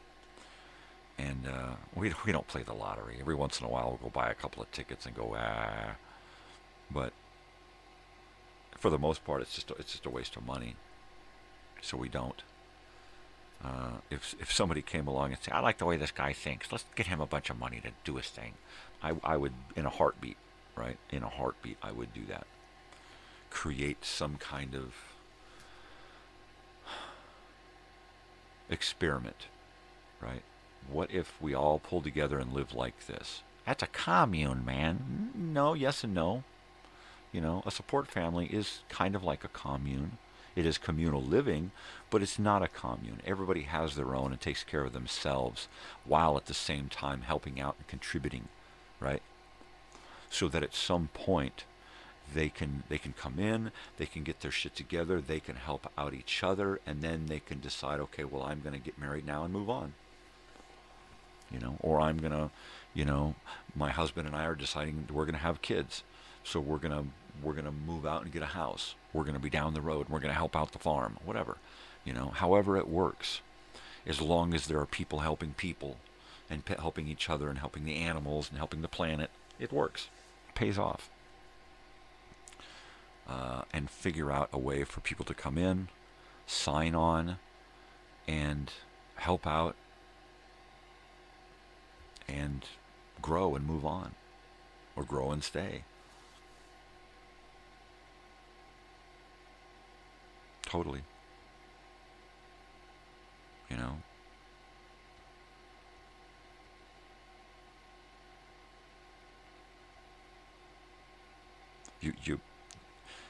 You move into the family and you sign a contract that says this is what you're going to do with your time. You're going to help out. You're going to do stuff with this amount of time every week, every day. You've got to get up and do this. You have certain requirements to help out, you know. You go and you there's a place in one of the main buildings where you go and you find the job board, and you have to take on so many hours of work every day in order to contribute, or you have to go out into the world and earn money and bring back money, groceries, or materials, or whatever, and that's found on another board too, right? It's like, okay, look, I can buy this. I know where I can find these items for cheap, you know, and that's how it works. And then you've got people being thrifty. They realize that they can just give in the money, but if they take stuff from the board and bring these items home, they can actually save money, because now they can go out and barter. They can go out and find things at a lower cost. They can group things together into a bundle, right? So there'll be people going out and working and buying shit off of Amazon and having shit delivered. And that's their contributing factor. Some people just stay there and watch kids, and that's their job, is just to sit with kids all day long and teach them to read and write and love and care for each other and work in the garden, you know, until they're in school, and then you're the after-school daycare, you know. That would be great, you know. That should be, every neighborhood should have that communal feeling, right? But neighborhoods aren't designed like that. They're designed for cost-effective housing production, right? They're not designed to keep people together. You know, a cul-de-sac is where all of the houses are in a circle and they all face each other. You come out of your front door and you're looking at all of your neighbors' front porches all in a circle, right? That's a community. That's where you have block parties. People get together and, you know, having a Halloween holidays and everything right there on that street. They become a family, those streets, you know. And every neighborhood should have that. Every town, every village, every city should have those neighborhoods designed that way. So each little group in the neighborhoods are like little support families, right? And when I was younger, we lived in a cul-de-sac, and it was like that. Every one of those neighbors in that cul-de-sac there, you could rely on for something. Hey, kids' birthday parties, your kids coming? Yeah, right. No problem, we'll send them over. You know, hey, you need anything? Yeah, you go to the store. You know, we'll jump in, we'll go to the store. You know, it was always like that. There was always somebody there, you know, to help. And we really lost touch with that. You know, you live in an apartment building with, you know, 300 families, but you don't even know any of these people. You barely say hi to somebody on the elevator or the stairwell, right? How the hell is that? Still hot. That's great. All the way down to the end, and it's still hot.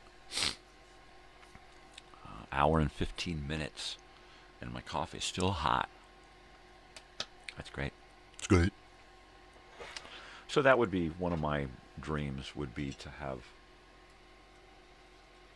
my own little village, right? Designed by me, created by me, built by me, populated by me, you know, and just pulled together people that you know are going to be able to pull this off. It's like the reunion, right?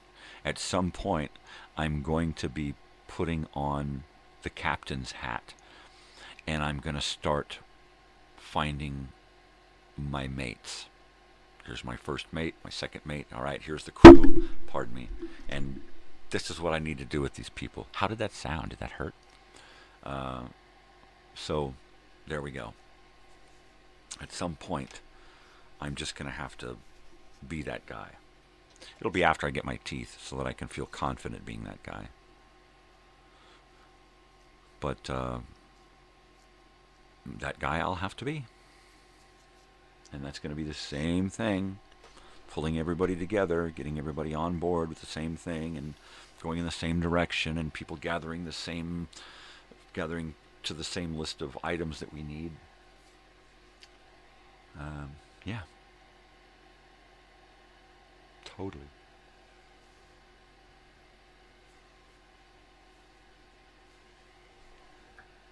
I was just looking for the big dog there. Yep, Vienna. Totally. Oh, look, a bong hit. Cleaned my bong. Cover me, I'm going in.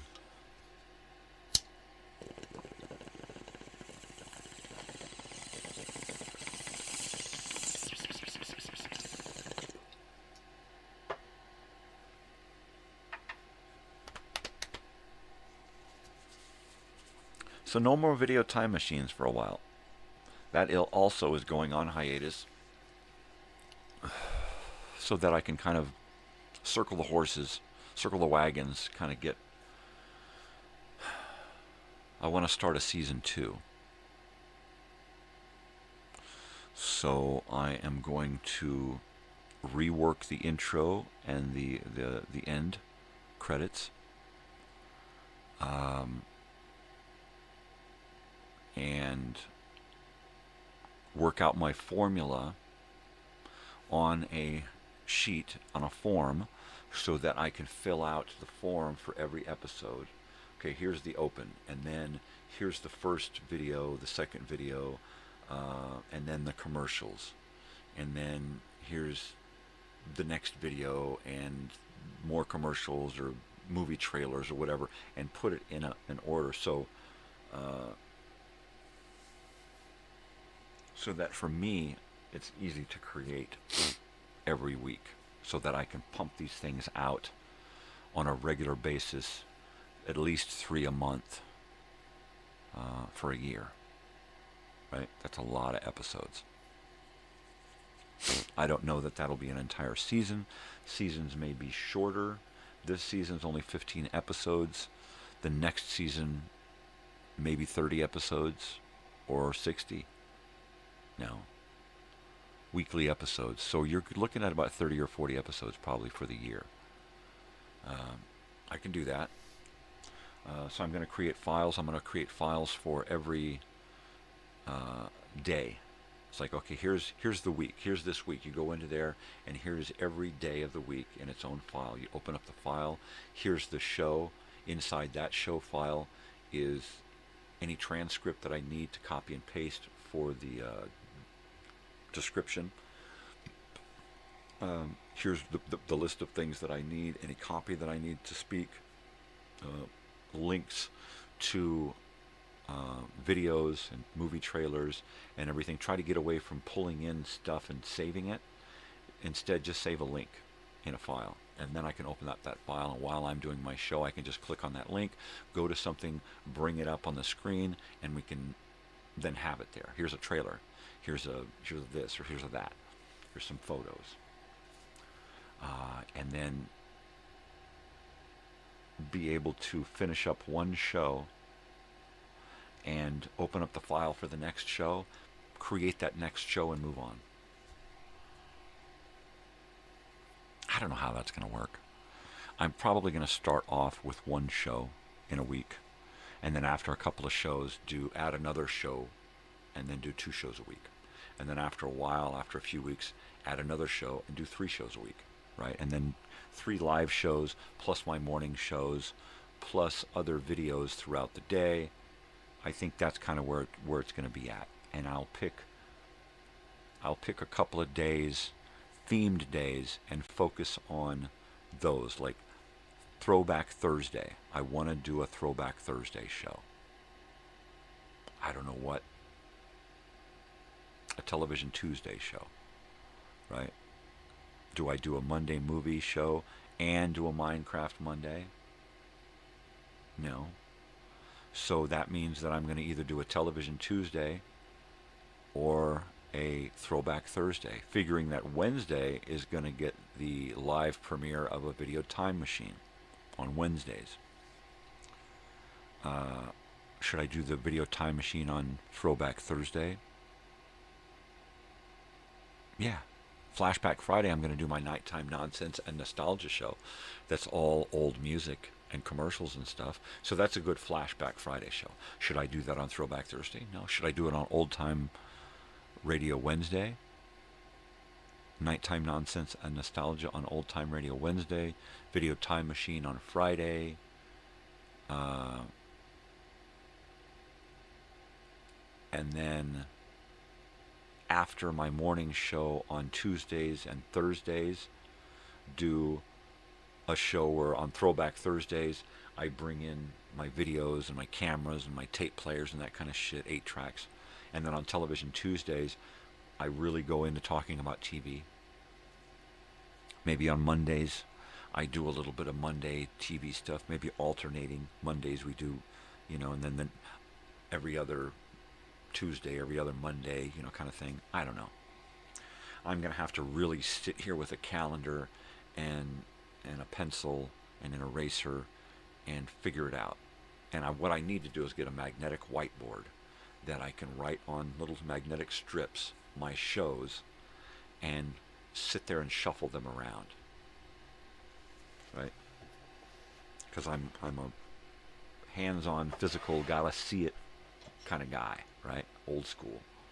I don't work well with phone calendars and reminders and that kind of shit. I've got to see shit right in my face in order to be able to work it into my head and my schedule. If it's not in my head, it's never going to make it into my schedule. I'm going to forget it. I need to write into, damn it, my schedule learning, right? I need to create a day where, okay, today I'm learning. I'm going to learn about this. I'm going to work on trying to figure out how to learn a song, use a computer program, use some software, editing, whatever. And say, okay, this is the day, and this is the day that I'm going to learn this. And then get up in the morning, and that whole day is devoted to just that. Nothing else going on, nothing to clean. This is the day.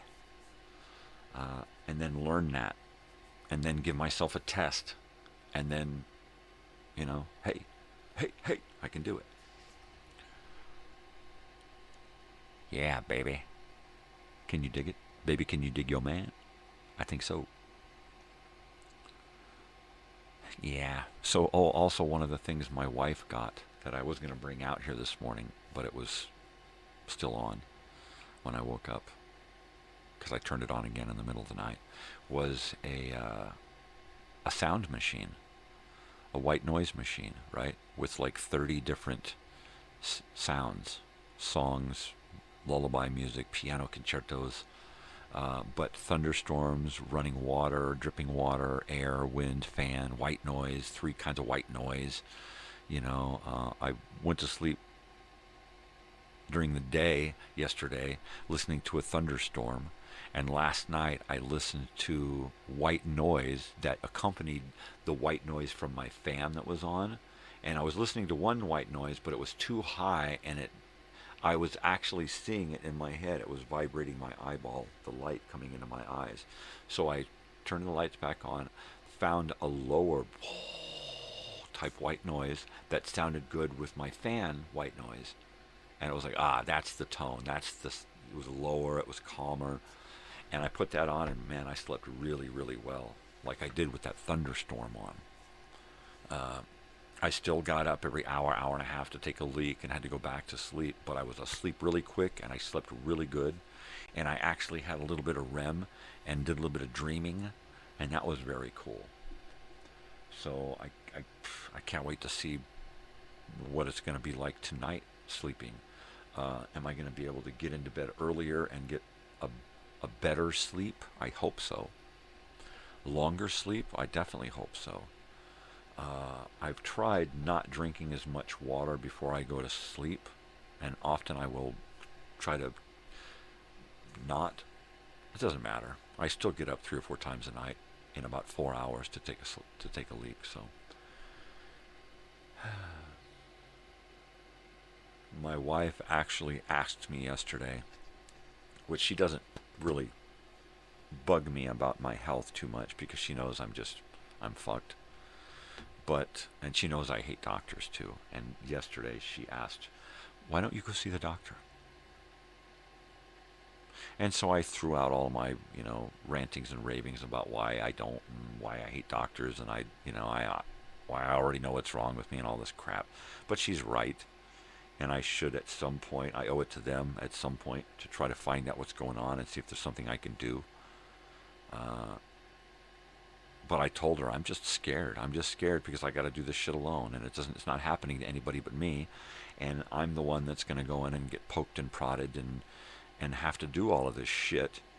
And I'm just used to them coming to me, and at the end, after all is said and done to me, that, well, it looks like there's something going on, but, we're going to have to do more tests. And these tests are going to hurt, right? And it's like, at this point, I'm already in so much fucking pain. Do I want to put myself through more pain to find out that I'm going to be in more pain? I mean, it's fucked. So I don't know. I guess, to be quite honest with you, it's going to reach a point here, possibly sooner than later, that my health is just going to go, and I'm going to have to go to the hospital. I'm going to have to go to a doctor and try to seek some kind of help. As much as I don't want to see a doctor, and I told my wife, look, if I'm going to do this, I don't want to do it alone.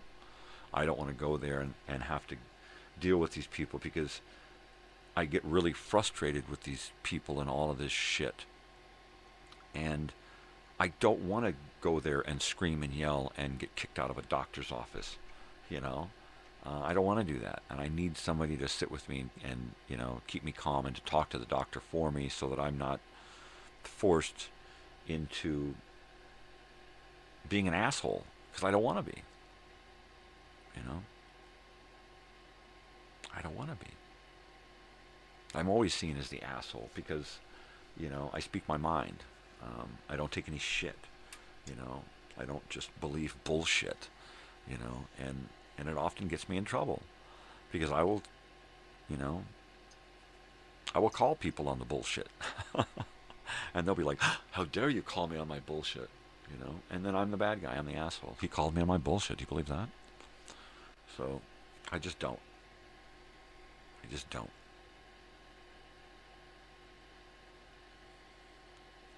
And you can't talk to doctors about something other than popping fucking pills. And that's what really gets me. And I know as soon as I go to see a doctor, he's going to pull out his fucking prescription book, and I'm going to go home and start popping pills that are going to make me feel like garbage, right? And I'm already there. I don't need to feel any worse. I need to feel better. And that's not what doctors do nowadays. They treat you. They don't make you feel better. They treat you, which means making you feel other shitty stuff.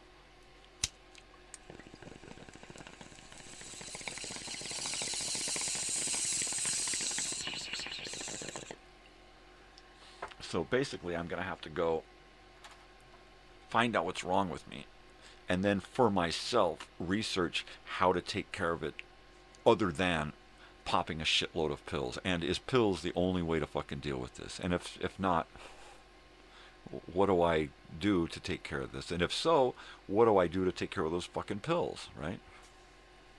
Which means joining some kind of group, people who have to take this pill, and this is what we do instead. I don't know.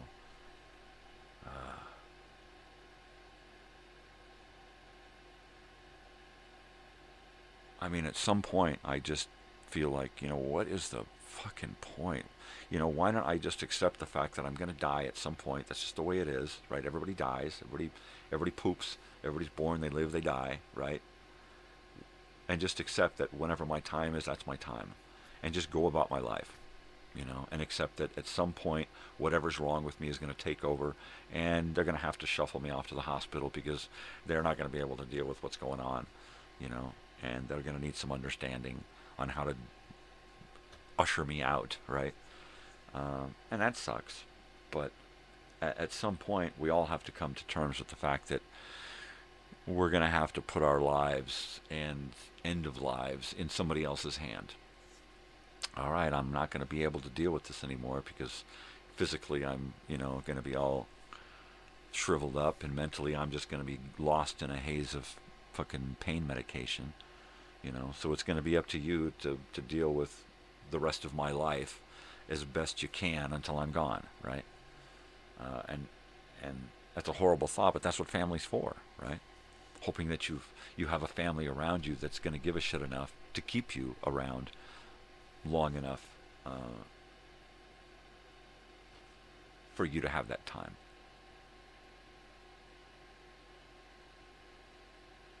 Yeah. So I believe I have that family. I really don't want to burden my family with having to take care of me in my end time, you know. But at the same time, I don't want to go to a hospital and phase out. I don't want to be surrounded by fucking strangers, you know. I came into this world surrounded by strangers. I don't want to go out surrounded by strangers, you know. No. Well, yeah. It's just the way it is.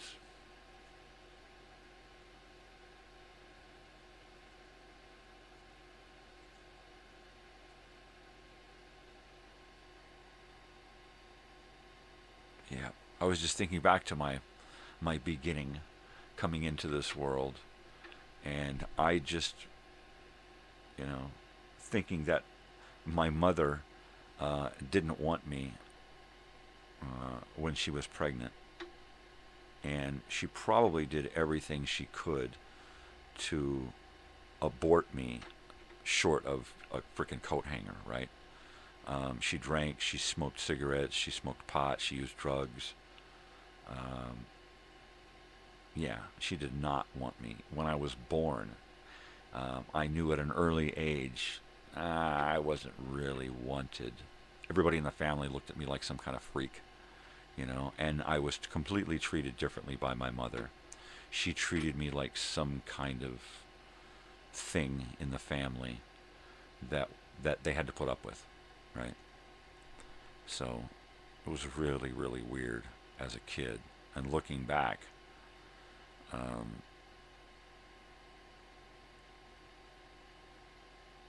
yeah, I came into this world surrounded by strangers, right? And I lived with these strangers for years and years and years, you know.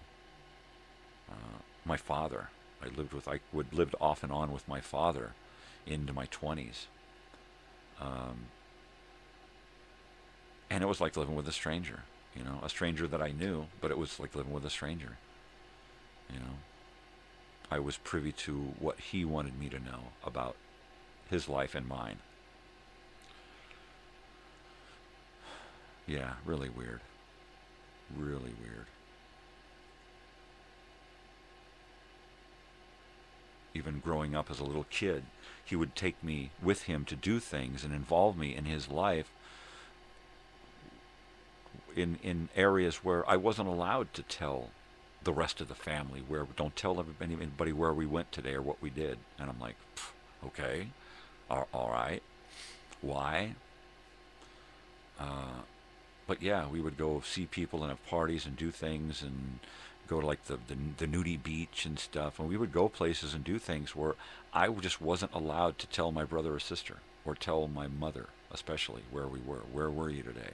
And we went to the school, and I sat around and looked at books, magazines, and stuff. And I would have to lie to my mother, you know. And then my mother would do things and tell me, "Don't tell your father." And I would have to lie to my father and the rest of the family, you know. And I was always pulled in this direction or that direction, you know. The same thing with my brother and sister. They would do things, we'd do things where we'd have to lie about, not tell mom and dad, you know. And my whole family was just built upon lie after lie after lie, hiding and cheating and concealing, and that's how I was raised. I was raised to lie and cheat and steal and conceal and obfuscate, and that was just, I had to make a decision that I wasn't going to be like that. You know, I was just not going to be like that. And once I started speaking up and saying the truth and speaking my mind and saying, no, I don't want to be treated, you know, talk to me like I'm a real person, not like some picture that you carry around, you know. And then, of course, nobody wants to look at me anymore. Nobody wants to talk to me anymore, you know, because I got a mind of my own. And I can speak up, and I can say, you know, I can talk about things that nobody else wants to talk about. Don't talk about that. You know, we don't talk about that. But it happened. Yeah, but we don't talk about it. Okay. If that's the way you want to be, but I'm going to fucking talk about it. Well, fuck you then. I don't ever want to talk to you again because you're going to talk about it.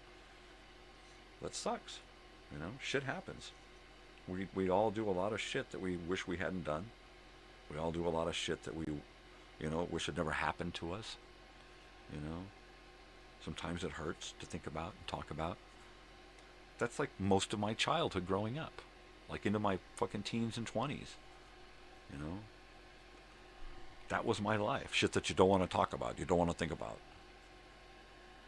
I left home at 15 because I was just fucking done with living a life that you couldn't talk about, you couldn't think about. Don't tell your friends about us. Don't talk to the police. Don't talk to your teachers. You know, fuck. And getting taken away and putting in a foster home would be worse. How? You know, I might actually get clean clothes and real food on occasion, and that would be worse. How? You know, I might have somebody to help me with my homework, and that would be bad. Somebody to talk to, who would ask me things, not just talk to me. Lecture. My father used to just lecture. He used to take me with him at places, and I would have to just listen to him drone on and on and on about shit. You know, expecting me to just not get it, right? It's like, why do you just keep talking the same fucking shit? Am I dumb? And I used to think I was fucking a moron because he would just continually talk the same shit. You know, it wasn't me, it was him. He thought that he had to say the same things over and over again to sink it into my fucking brain, where I was like, you know, the first time he's told me this, it was like, yeah, wow, I get it. And then the second time he told me, it was like, okay, I get it. Third time, I'm like, dude, I fucking get it. And then, you know, by, 10 years of saying the same fucking thing, like, dude, shut the fuck up, you know? So when I'm talking to my daughter in the car, I don't fucking ever lecture. I'll talk to her, get some back and forth, ask her questions. You know, my father didn't do that. He would just rapid fire lecture in the car. Or his famous, I don't want to ever talk about it again. Well, fuck, maybe I want to. You know? Maybe I want to. Bong hit. I'm going in.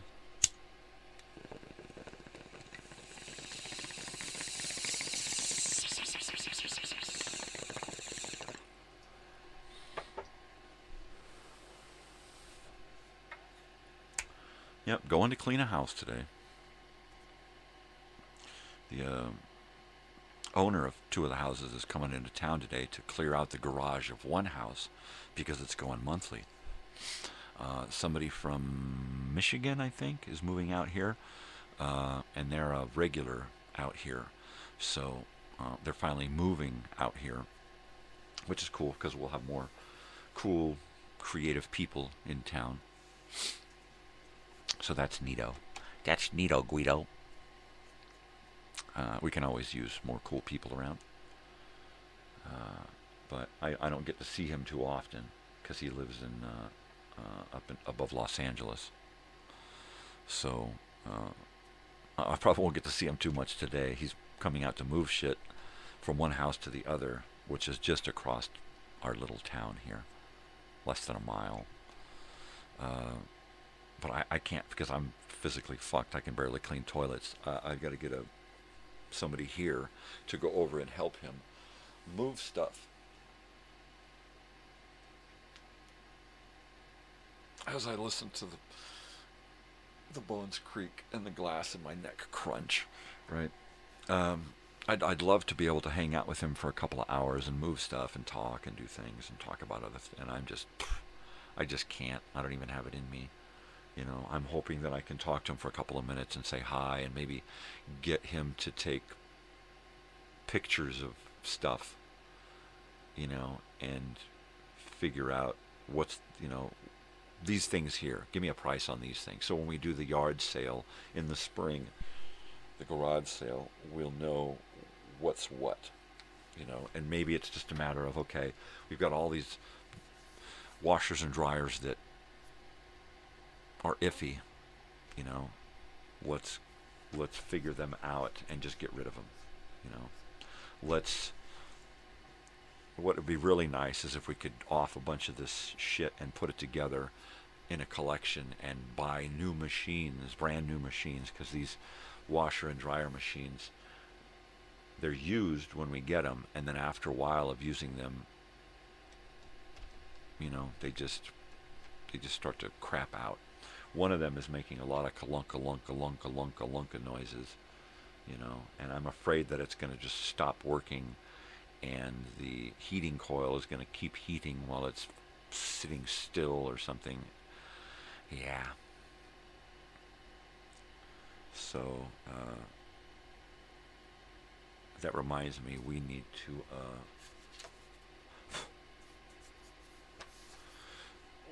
get our dryer. I need to take our dryer apart. We've had it for a couple of years. And I need to take it apart and blow all of the lint out of it. So dryer maintenance.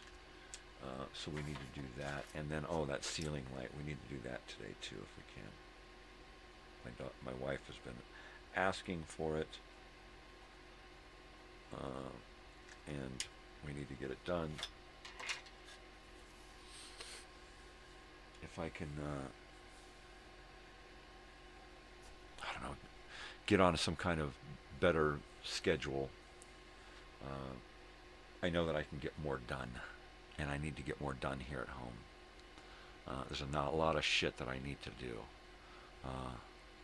I know eventually I'm going to check out. I don't want to check out in the middle of, you know, the house being like crap, so I want to get shit done. I would like it if when I'm gone, the house looks really, really nice. It's pulled together. There's no warping of the floors. The place is sturdy and strong, and it has all of the shit in that we need. You know, a new kitchen, a new bathroom, a better looking yard. Get things done up right so that, and get things in my daughter's name. And get the property taxes paid and get everything caught up so that they can sell the place and move in with with my wife's family if they need to, right? My only stipulation is that wherever they go, the dogs go. So if they can't go someplace with the dogs, they can't go. Period. And that's my only stipulation, is that the dogs get treated like family and you don't desert family. And that's all. If you gotta stay someplace until the dogs the numbers have dwindled down to where they're an acceptable level, and you can then move into a different place, then you got to stay until these dogs age out, man, and they just pass away, you know. And if that's the way it is, that's the way it is. It's the way it is with people, you know. They're not going to move away and leave me behind because they can't afford to take me with them because I'm old and decrepit. They're going to take me with them, right? Or they're not going to go at all. So it's the same thing with the dogs. So what I want to do is make it so that this place is nice enough so they can continue to just stay here. Even though the rent gets raised 2 or 3 times a year, we just got our Christmas gift from the management was another $25 rent increase. And to some extent, it's okay. I understand that they want their money. They invested money in this place, and the only way they're going to get it and be able to do more to this place is get a better people in here and get more money for the property, right? I get it. And I understand, and it's okay by me because I want better neighbors. I don't want tweakers next to me. I don't want guys selling drugs in the mobile home next to me or cooking speed or something. You know, I don't want lowlifes around. So if they can't afford to be here, then be gone. You know, we intend to be able to afford to be here regardless of what's going on. You know, and increase the fucking rent. I don't care, because that means that the people next to me are going to be worth. That means when I finish my place, it's going to be fucking worth it, because we'll be in a neighborhood, in a mobile home community that's got better mobile homes in it, which means every other place is worth more, which makes mine worth more. And that's what I want. So I totally dig it. You know, from the inside and the outside, I want our place to be the tits, because I want it to be worth something, right? But I'm going to need help. I am going to need a lot of help. There's a lot of stuff that I can do, and then a lot of stuff I cannot do. Ooh, that's warm. Oh, yeah. The last of my coffee is hot instead of cold. I haven't had to go to the microwave once this morning. My wife was like, every morning, beep, beep, beep, every morning, 20 times, 100 times. She's just fucking with me, but she knows. And she probably does hear it. Doggy doors. That's another thing that my wife and I can do together.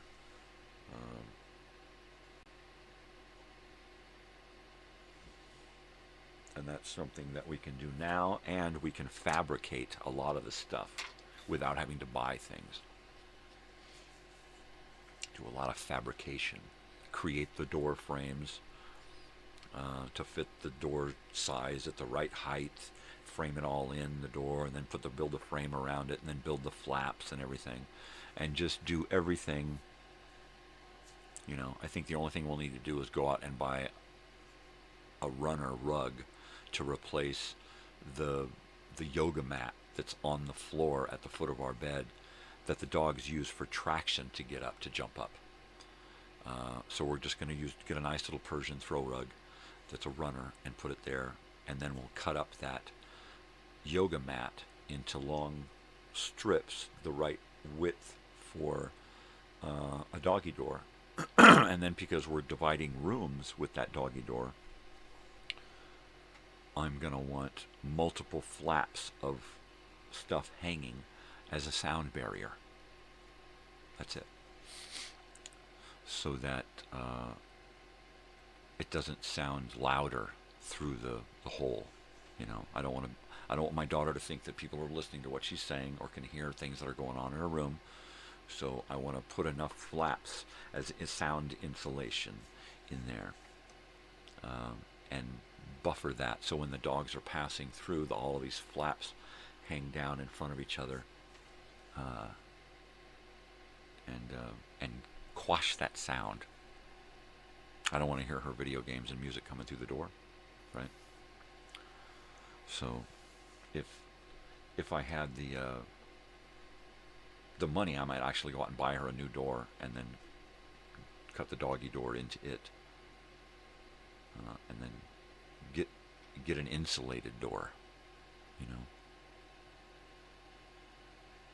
something that would block sound even more, because it's a small place. She likes her privacy. Walls are thin. She's got a room where it actually has insulation in the walls because that part of the house has been rebuilt. But the rest of the mobile home, it's, you know, walls are fucking paper thin. Somebody's standing outside here and I can hear every word that they say. So it's but I intend to open up all of these walls in the kitchen here and on this side of the mobile and replace plumbing and electricity. And when I do that, I'm going to insulate everything and then wall it with plywood and drywall, because I've got to hang cabinets, right? So I'll be doing 3/8 plywood attached to the wall, to the studs, and then putting up the cabinets, and then wherever there's no cabinet and no backsplash is going to be drywall, right, and texture. More than likely, it's going to be all backsplash between the cabinets and the countertop, right, with very little drywall involved. And then that way I can do tile work and weird shit. I want this place to sell as a handyman special. You know, a lot of detail, a lot of customization,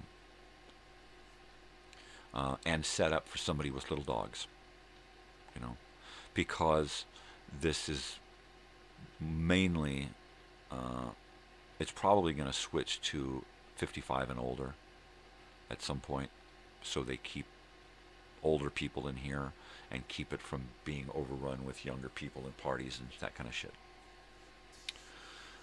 And the pool usage, keep the pool for the older people and keep You know, what needs to happen is we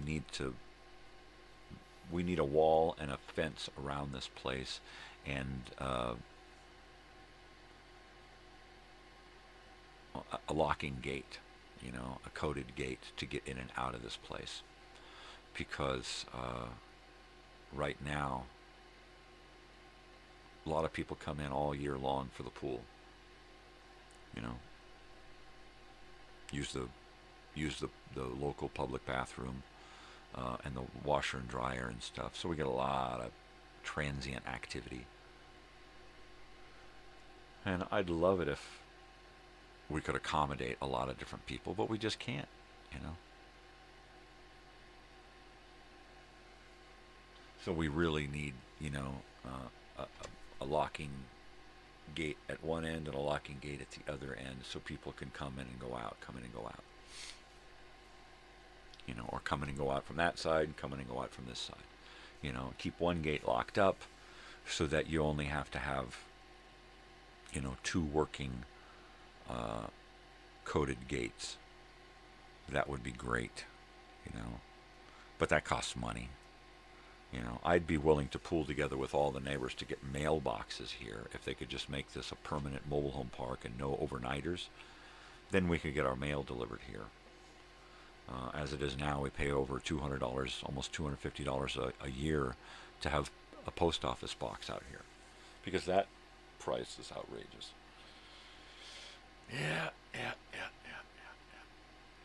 All right, I think I'm going to grab some, since we're moving into the last hour, I'm going to grab another little half a cup of coffee and some sweet potato pie. I will be right back. Don't go nowhere.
Yeah, you know what?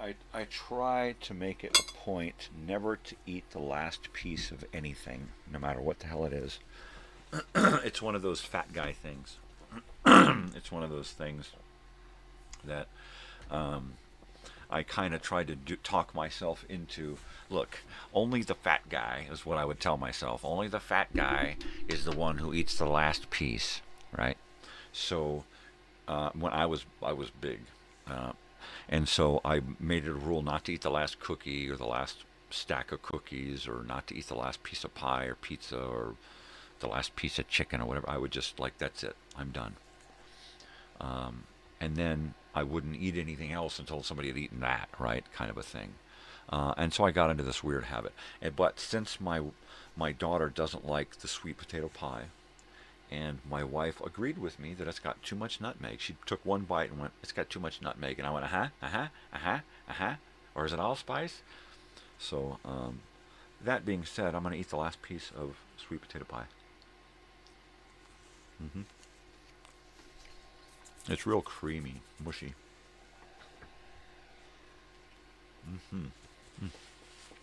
And my,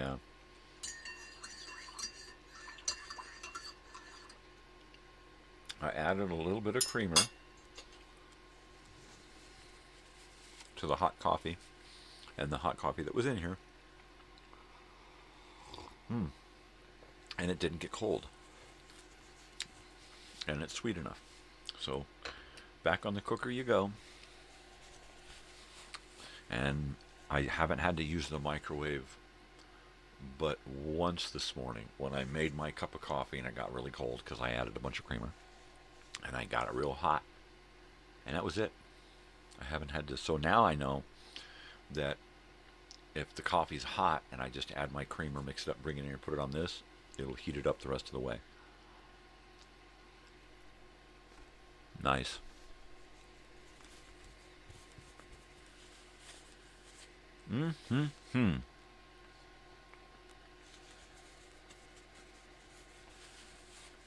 All right, people. Who watched the stuff yesterday? I listened to the entire Kmart in-store music. 2 hours of music. Put it on in the morning. At 9, we were making breakfast. Put it on. Listened to it. My daughter got up close to 10. We had breakfast sitting out here all together. And had the music on. And then my wife brought out gifts. And I'm like, whoa.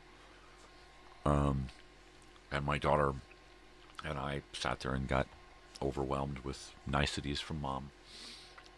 And then, of course, I sheepishly explained, I just decided that I wasn't going to do gifts because I'm always screwing up and getting stupid stuff. So, but they know that, whatever they need throughout the year, I'm here. So,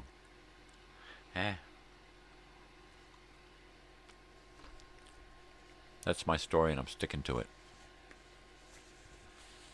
But we listened to that whole thing. Before that, we watched the thing Marijuana, 1968. Little marijuana educational film with Sonny Bono hosting and narrating and discussing marijuana. It's really heavy. Blowing grass. They kept using that phrase, blowing grass. Man, blowing grass is all right, man. It's the establishments that don't want you to blow grass because they know that it's good for you, man. I'm going to keep blowing grass. And they just kept using that stupid phrase. It's like I never heard that phrase before. That was one of those things where they probably tried really hard to be cool and they heard one person say blowing grass. I don't get it. I don't understand it. So forget it.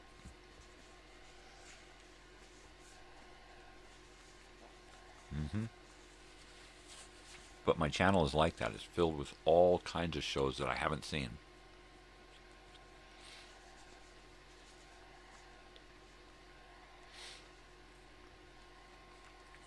I try to check them out enough. Random inspections through it at the beginning and the end and stuff. To make sure that it's a usable video, and to make sure that it doesn't have any weird shit in it. Like if it's got subject matter that's questionable, I'll jump through it to look to see if there's any images that are like weird, animal experimentation and that kind of stuff. Hold on a second.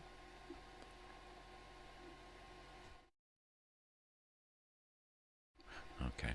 I don't know. My wife might be supposed to get up today, but I didn't think so. So we'll find out. That is good.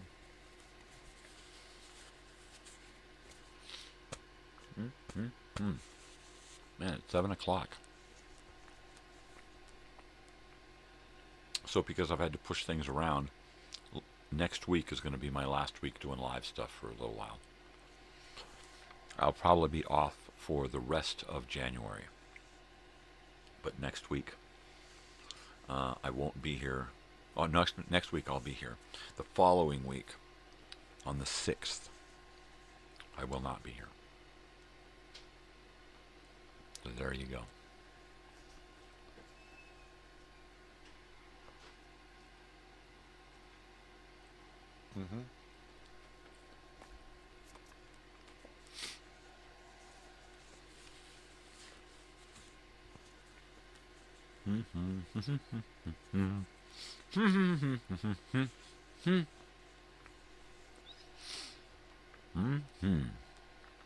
Totally.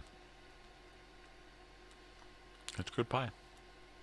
A little bit too much nutmeg. But that's good. It's okay.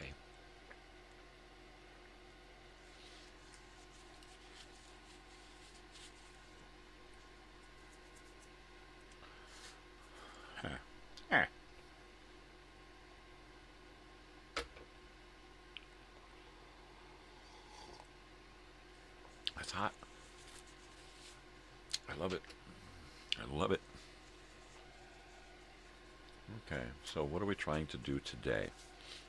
I've got a bunch of stuff here.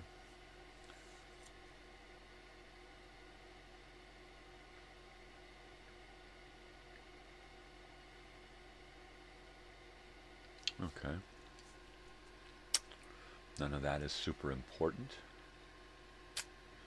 This stuff is kind of important. I've got this week to create some kind of reunion video. But this one for today, I better write another.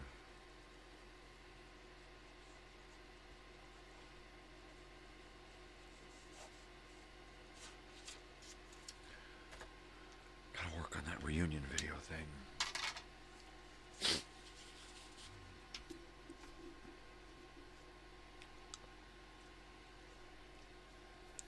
Mm-hmm. Mm-hmm. Mm-hmm. Mm-hmm. Mm-hmm. Mm-hmm. Mm-hmm.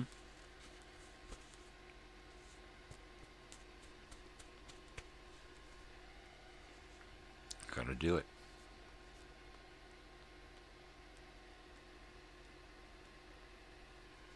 Calendar. We've got to get calendars. I've got to get a poster printed, and we've got to get calendars. That's got to happen today.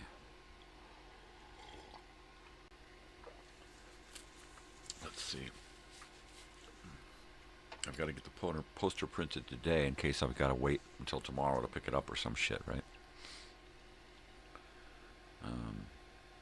And then I really need that calendar to get my frickin' world programmed here.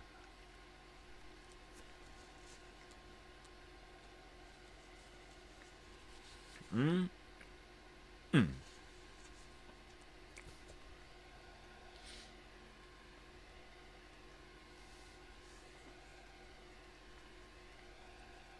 Mm. Mm. Mm.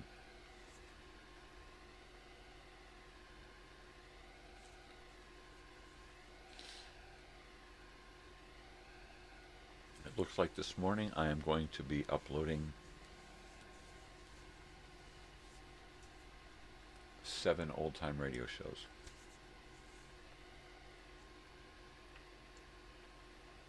And then I will be at my limit. Over here, I can find the educational films that I need for that week of February 10th through the 14th. And just a 5-day week. That's all I program. And then from there, I'll just have those and the escape to upload for that week. Unless I decide to work on something on this computer this morning, which might be the case. I might take a look at my list of things to do and work on a little side project, a little short couple-hour project this morning. I could do a weekly program guide for next week and get that ready to come alive tomorrow. I could work on some photos that I want to do.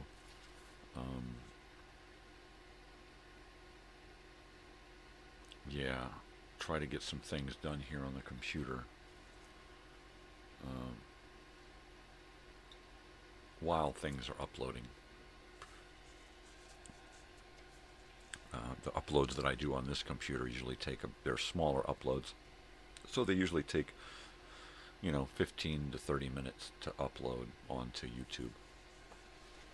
So sometimes they're like 10-12 minutes, and I can knock out 3 or 4 uploads in an hour if I pay attention to what's going on. So that is cool, man. Coffee. Get some coffee.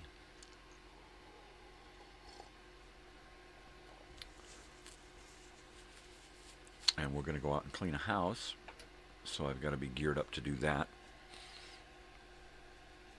And then the missus wants to do a little home renovation stuff and add that ceiling light. So we'll work on that today. I just have to stay up and motivated. And because I only sleep 3 or 4 hours at night, by the middle of the day, I'm pretty wiped out. But it's easy to do stuff with her because she keeps me motivated, and she's right there, you know, my girl Friday, my right-hand man. So, yeah. So we'll work on that and some other projects. I'll keep this tree here until next week sometime. I might just keep it here through the duration of this last week that I'm going to be here next week.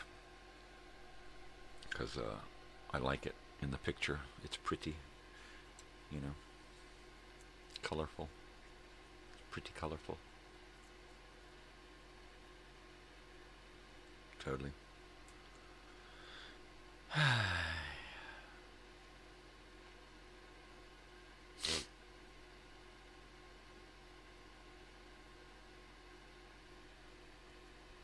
Yeah, projects, calendar, schedule, trying to figure out how I'm going to come back when I come back live. To what degree is the morning going to be the morning, and how is it going to change, and at what time in the morning is it going to change? I know I want to keep doing the early show, getting up at 4, getting on live at 5, staying on for what am I on for 3 hours, right? So if I do keep the 3-hour thing going, then I'll bump this part of the show to 1 hour. And then what do I do for the other 2 hours? And how do I do it? You know, the first Monday of every month we do morning movie memories. The second Monday, or the second Tuesday of every month, we do Totally Television Tuesdays. The third Wednesday, we do the Wednesday. And then Throwback Thursday, we do the fourth Thursday of every month. And Flashback Friday, we use the video time machine and the nighttime nonsense and nostalgia to fill that. I don't know. I don't know. I still have to go round and round with it. It's just making me crazy. It boggles the mind. I'm boggled. Yeah. But this is all a hobby. It's just a fantasy. It's just a game. This is just beats the hell out of playing The Sims, right? It's kind of the same thing. It's like Sims YouTube channel, right?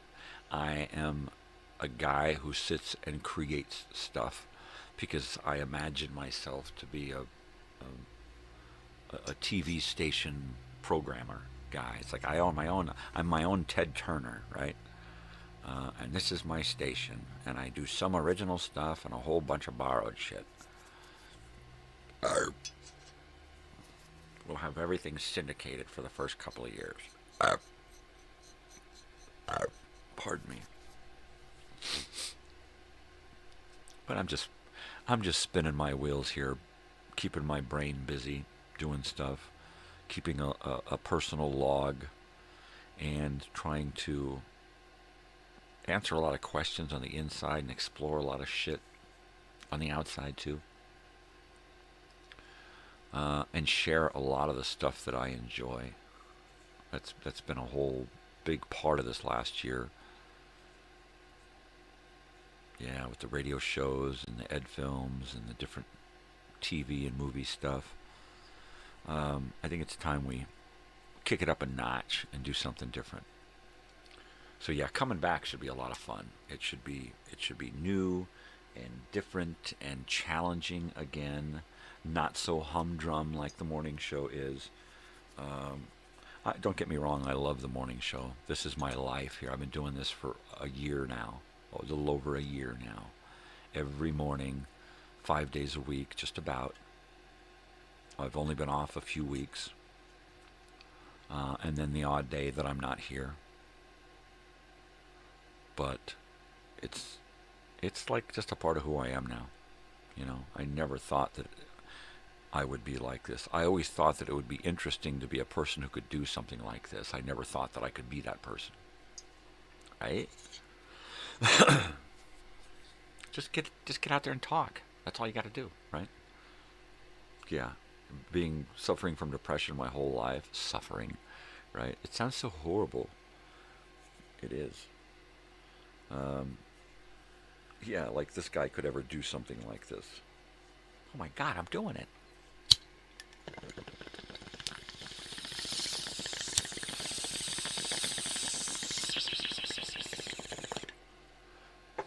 Yeah, totally.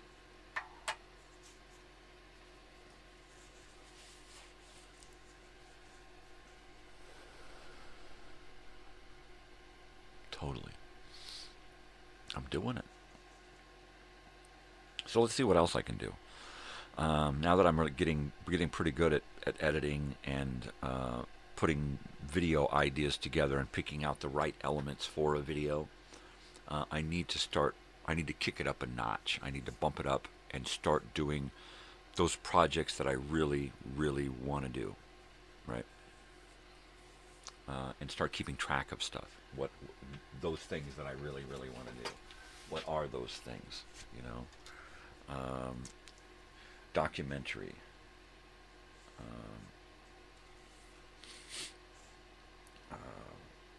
Docus. A dog film.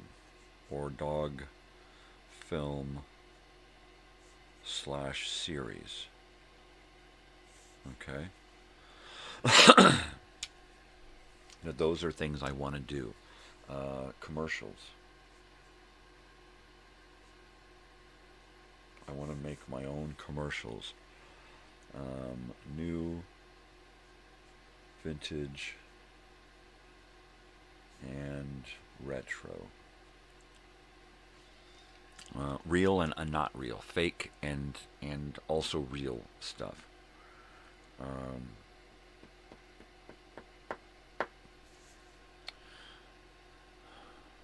What other video projects do I want to do?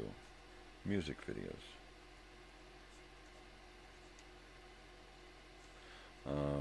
Photo albums. Those videos are fun. And it's just a matter of going through and finding photos that I've taken, or my wife has taken, or my daughter has taken, and then just putting a nice video together with music and stuff. So there we go.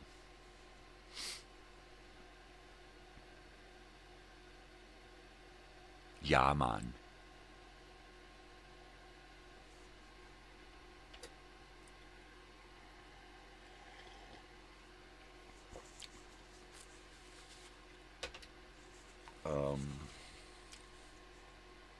Themed shows.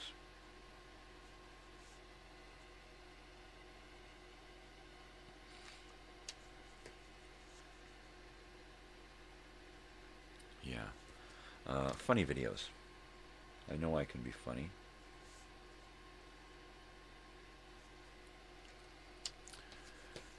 And we'll just start keeping track of ideas that we want to do, and we'll just start looking at the best of those ideas and then make a list and then take the best of the best and create something. And try to do things that I can do rapid fire, right? It's like, okay, I want to do a dog thing. So let me first off start collecting video of the dogs. And let's make their set my living room, right? And set up cameras in the living room and then record stuff when we're gone. And leave these guys to their own devices and start recording them naturally what they do, and then start taking advantage of what they normally do, using some of that, but also capitalizing on that and training them to do things that they're used to doing naturally. Get them to do things on command, or set things up so that we know we're going to get them to do this. Like set up the cameras and hit record, because we know that they're going to sit here and they're going to do this when we're gone. They've done it, 9 out of 10 times. That's what they do. So let's get ready to record that. And then, because we need that worked into a specific skit, or we need that element for a short. Yeah.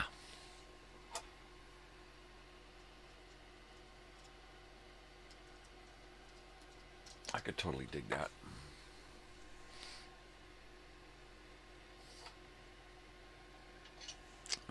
Reunion videos.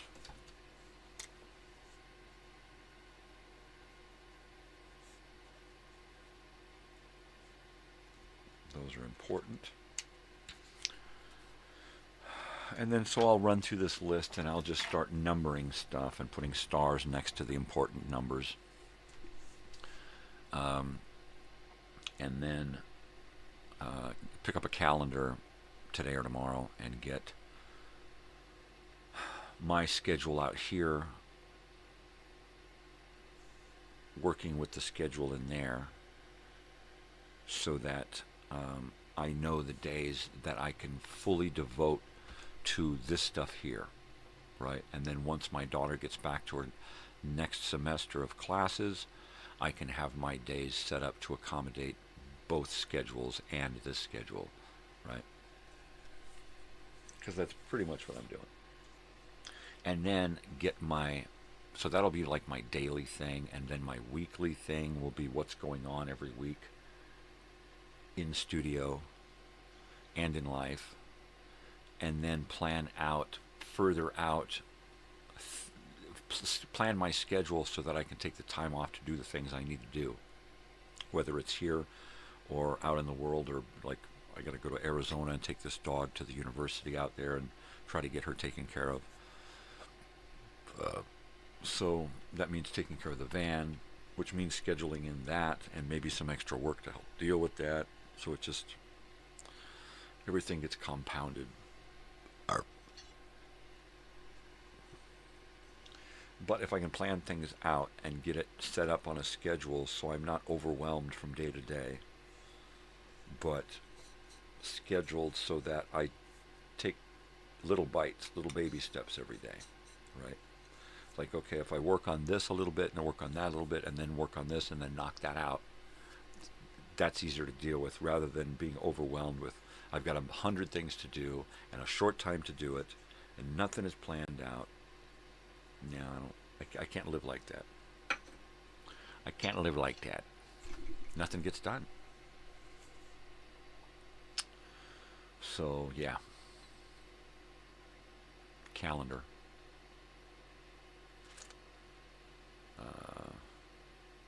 I know there was something else that I needed to think about getting while we were out, something important. I don't know. I just don't know.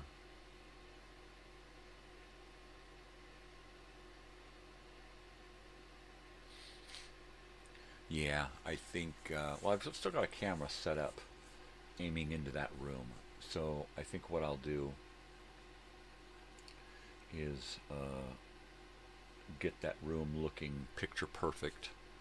I still see the Christmas bag of Sam's confetti that he made.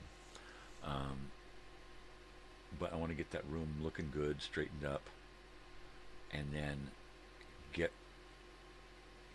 the perfect shot of some floor and couch where these guys are at when we're gone, and get a big enough shot that I can zoom in on my own on the computer and go from dog to dog doing stuff. And then maybe set up a secondary camera low where they walk by back and forth, and that gets a good shot of the couch that they're on.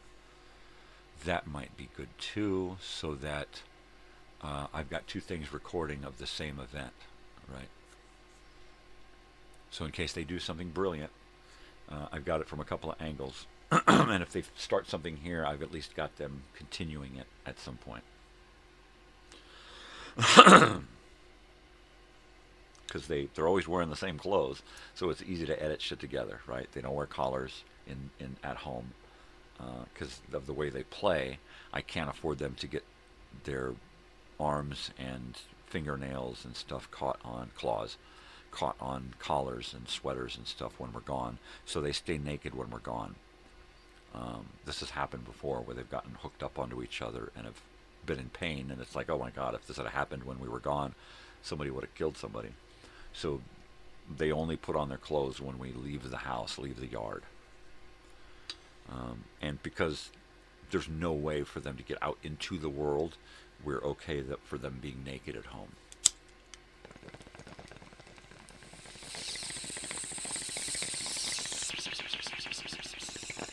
It's like a little doggy nudist colony, you know. It's totally cute. Yeah. Sometimes they wear sweaters. And we might do like a dream sequence or something where they're wearing costumes. Who knows? Because my wife is brilliant making costumes for dogs, people, anything. Freaking plant holder, costume, anything. That would be great if we could have our own little community theater, a little Rascals type theater. Hey, let's put on a show. You bring a broom and I'll bring a door, and yay. Because my wife, she could do a hell of a job with costumes. My daughter's a great artist, and she would be able to help me write things and produce plays and shows. Joey's great behind the scenes, doing set building and stuff. You know, I'd be great with lighting and sound too. Yeah, it'd be really neat to have our own little production team. You know, and maybe have a production team where we don't necessarily have a theater at first. It's like, okay, we're going to put on a show. Let's go to the community theater and get time in the theater to use it for our show.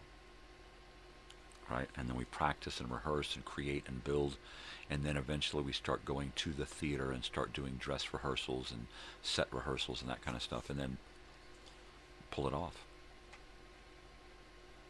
And then just pull back and escape and work on something for next year, you know, and then just really sink your teeth into it, you know, have your own little barn studio type place where you can have the entire stage built as a mock-up, where you can do everything on that stage there, and then you just transfer it all to the theater, you know. So you only have to be at the theater for the event, for the week before, setting up and getting everything ready, and then a couple of rehearsals, and then you're live. And then you do it for the run of the show, and then you're back to the studio at home to gear up and get ready for the next production. And then maybe then you give that production to the theater and say, okay, here it is, here's the package, here's all of the set and everything, and here's the scripts and costumes and everything. Now you guys can put it on when you want, and we're going to go on to the next play, and we're going to create another production that we're going to put on, and then we can kind of turn it over. You know, these actors are going to stick with that production while we get new actors for the new production, kind of a thing. It could happen out here because there's so much talent, you know. There's just limited venue space. There's only like 3 theaters out here, and they're not real big, right? And then where do you practice? Where do you get things set up? So, yeah, win the lottery, build me a big giant warehouse where I can just create this entire world with, you know, a studio and a mock theater and the works. a library, and a music room, you know, and have people constantly stopping by to hang out and to play with stuff and to teach and to learn, you know. Like, that'd be totally cool. I could totally dig it, you know. My hot coffee from my hot coffee warmer.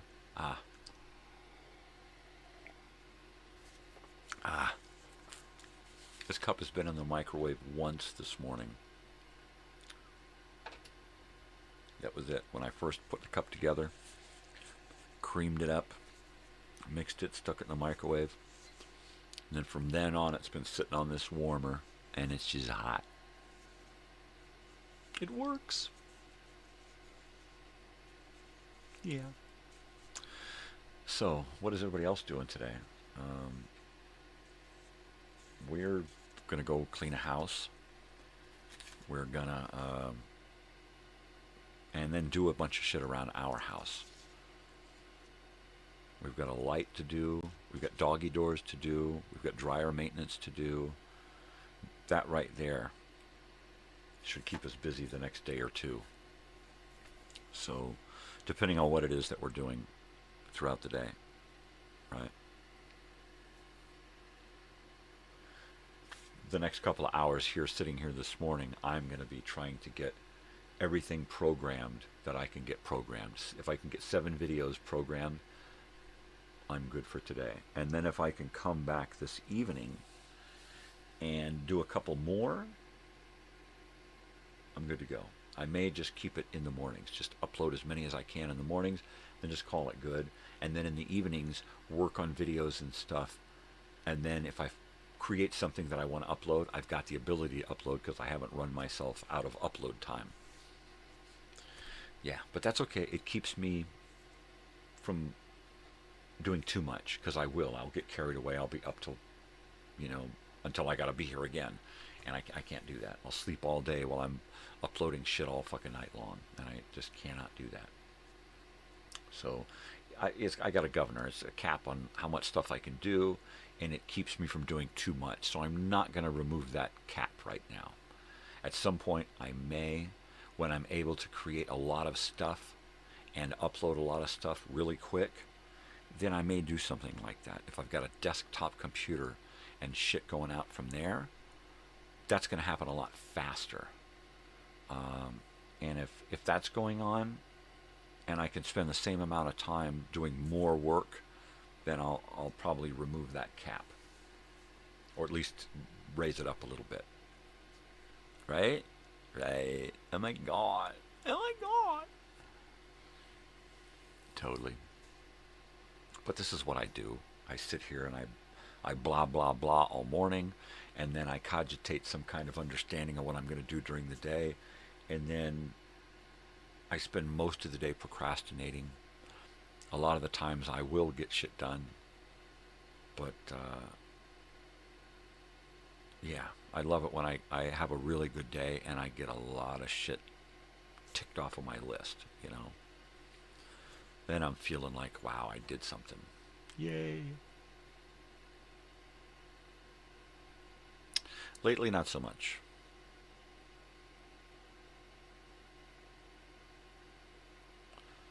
Yeah. I am probably going to have to take my wife's advice and go see a doctor at some point. But I don't want to. I mean, I don't really want to compete with my daughter for transportation time. I don't want her to have any distractions from her schooling because of my health, right?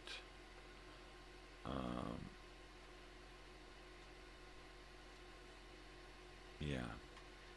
I think what I'm going to have to do is make some serious changes in my life so that I don't really have to get out and go see a doctor until maybe closer to the summer, right? So that when she's got time off, I can kind of deal with my stuff, and it's not a burden on her stuff. And I'm okay with that. And it would, be good for me to research a few things anyway, So I may be doing a doctor's visit in the next couple of months to start some things going so that by the summertime I'm finding out stuff and dealing with stuff that I don't want to deal with, right? And then I've got the time to do it and the support to help me because, you know, my daughter won't have to be worried too much about school. But then I've got that reunion coming up, so I need to be ready to do that, or I need to be able to hand that off to somebody and then just deal with logistics and planning and stuff and getting things taken care of, and then saying, okay, here, you do this, you do this, you do this, and call me about this, and I'll try to be there for this, right? And then hopefully actually be there for the event. It's 50-50 at this point. I may set up this whole event and not be there because I just cannot, right? Or I might set up this whole event and then have to be there half-assed, right? I don't know. After I do my teeth, it could cause my health to really go bad, right? You never know. It's happened.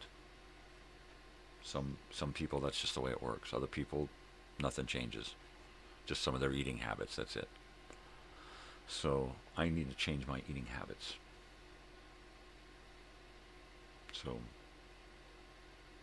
basically my only wish is that once this new year starts, that we're doing whole foods and creating meals from whole foods. That's all I require, is that we try to keep it as real as possible, so and keep it as healthy as possible without changing my diet too much. I want to be able to eat the same good foods at a better quality and cooked to a degree that I can manage eating them early on, right? The meats all have to be cooked soft so I can mince that shit up and just fucking swallow it, you know?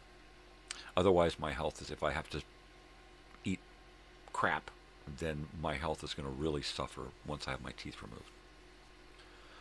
So my plan is to keep the refrigerator filled with real whole foods that I can manage eating.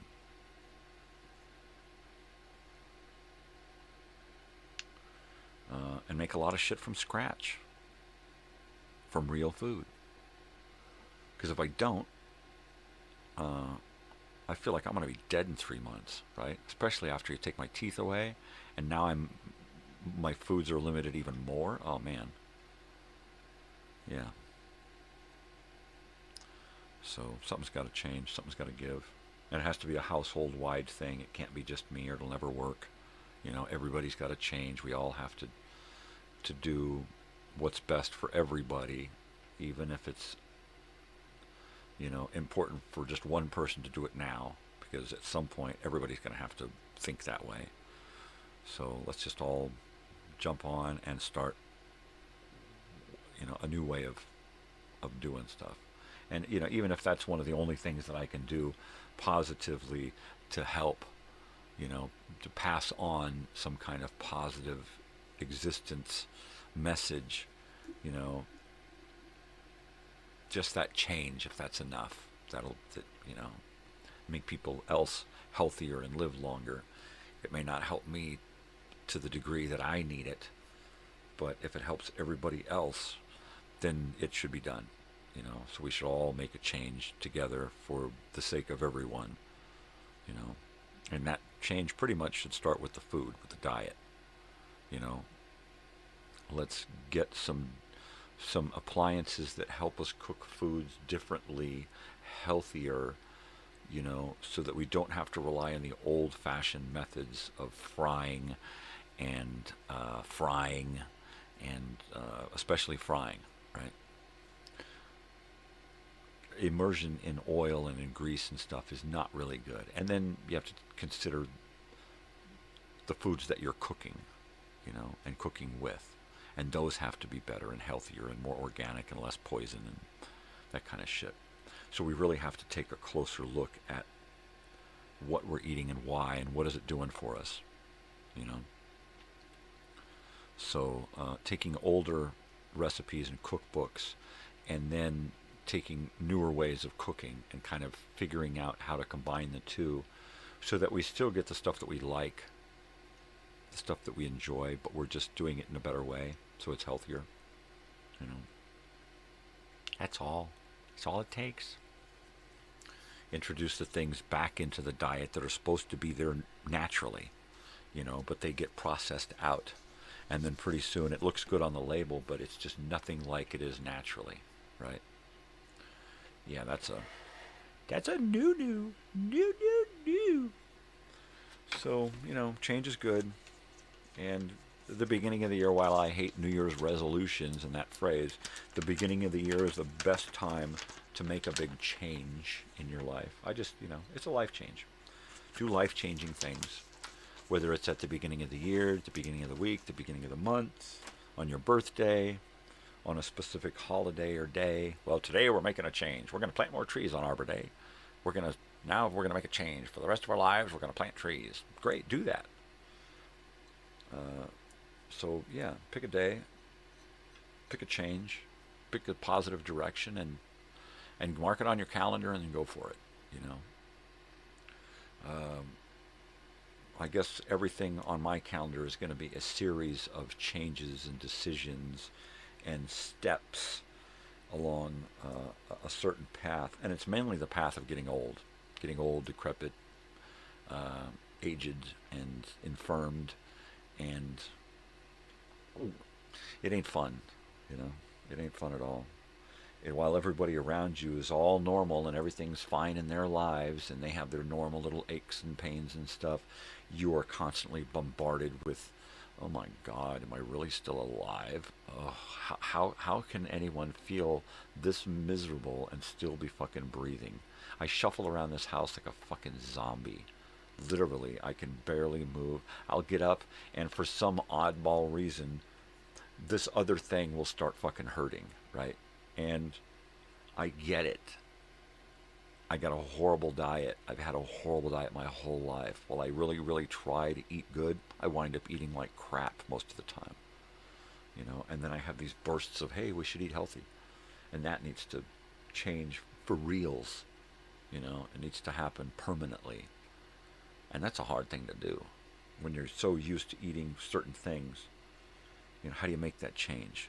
Sure, I can still eat cheeseburgers. We've tried to do that healthy garden burger, plant-based burger, meat type stuff. And the only thing I do is get gut pains out of it. And of course, you see it's not really around much anymore. Why? Because when you take plants and you overload them with toxins and chemicals and stuff to kill the bugs and to make the plant grow, the plants are concentrated in this stuff. And then you take the plant-based foods, which are essentially all that stuff condensed down even more. You're just packing these foods with all of this poison in high concentrated levels. And after eating that for a little while, I decided that no, it's not good. I could feel it in my gut. I could feel it in my body. I could feel the changes. And that may be a huge reason why I feel the things that I feel now and why I have the problems with me now, because I ate a lot of that crap thinking that I was doing good, and it wasn't. It was bad. It was worse. You know, it was worse than eating red meat. It's like the carbon footprint from an electric vehicle is worse than the carbon footprint from a normal fossil fuel burning vehicle because of all the bullshit are built around it and after. So you think you're doing really, really good, and you ain't. You just ain't. You know? You just ain't. They convince you that you're doing good because they need to sell you something. They need to sell you an idea or an ideal or a product. So they convince you that it's good, and they can, you know, Subaru, it's built on love. We're saving the world. They ain't. They're selling you a load of bullshit, so you'll buy Subarus. That's it. You know, they donate money. Well, of course they have to fucking donate money. If they don't donate a certain amount of money every year somewhere, then they've got to pay a little extra in taxes. So what do? They donate a shitload of money everywhere. And then they pat themselves on the back and spend more making commercials about it, telling you how great they are. And it's bullshit. It's just bullshit. It's just them convincing you to buy more of their bullshit. And what do? We buy up their bullshit because that's what we're sold on. Truth hurts, man. The bullshit sells. The bullshit is what we want to hear. You know? Christmas, Black Friday, end of New Year's sale. It's all built on bullshit. We want more bullshit. The fucking landfills are filled with bullshit that they've sold us. The auto wrecking yards and junk yards now are more filled with bullshit because cars are built disposable. They're built to be recycled. That's it. They're not easily repaired. They used to be any shade tree mechanic could work on a car and rebuild it, no problem. Nowadays, you open up the hood and you go, what the fuck is that thing? What the hell? It looks like a Singer sewing machine in there. Nobody knows how these things fucking work anymore. Because they need you to pay more money. Right? There you go. Hi, big dog. You need to go outside now? Yeah? All right, let me take this bong hit and get a head rush.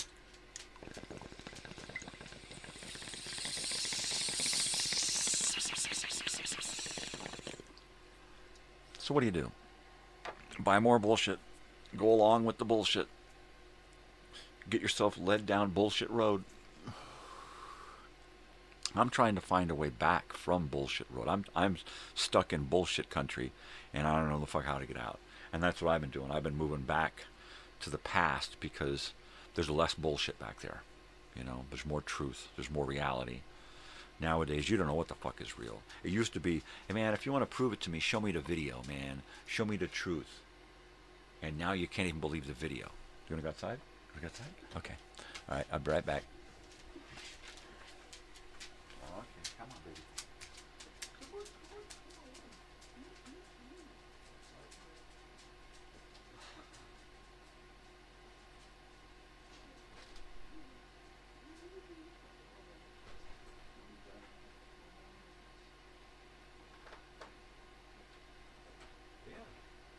Totally. I've only got a few more minutes left of my show. And then my day begins. This is not my day. My day does not begin until this show is over. This is just the pre-day. You know, like the first half hour in the morning is that Dimension X. We do an episode of that because that's the pre-show. That's what gets me pumped up to get on the show here, is listening to an old-time radio show. So I listen to a nice old-time radio show here in the morning and have it on my channel playing live. And then I come on and do my thing because by then I'm pumped up. You know, old-time radio gets me pumped up. So now I gotta, and this show is my precursor to the day. Right? So this show gets me pumped up to do something out there in the world. Something. Yeah. I don't know what. Oh, that's why I make a list. Because I get done and it's like, I don't know what the fuck to do. So I'll sit here and I'll make a list. Things that I want to do. Projects that I want to work on. And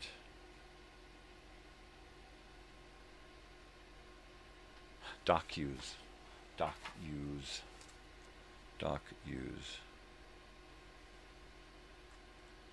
and shorts.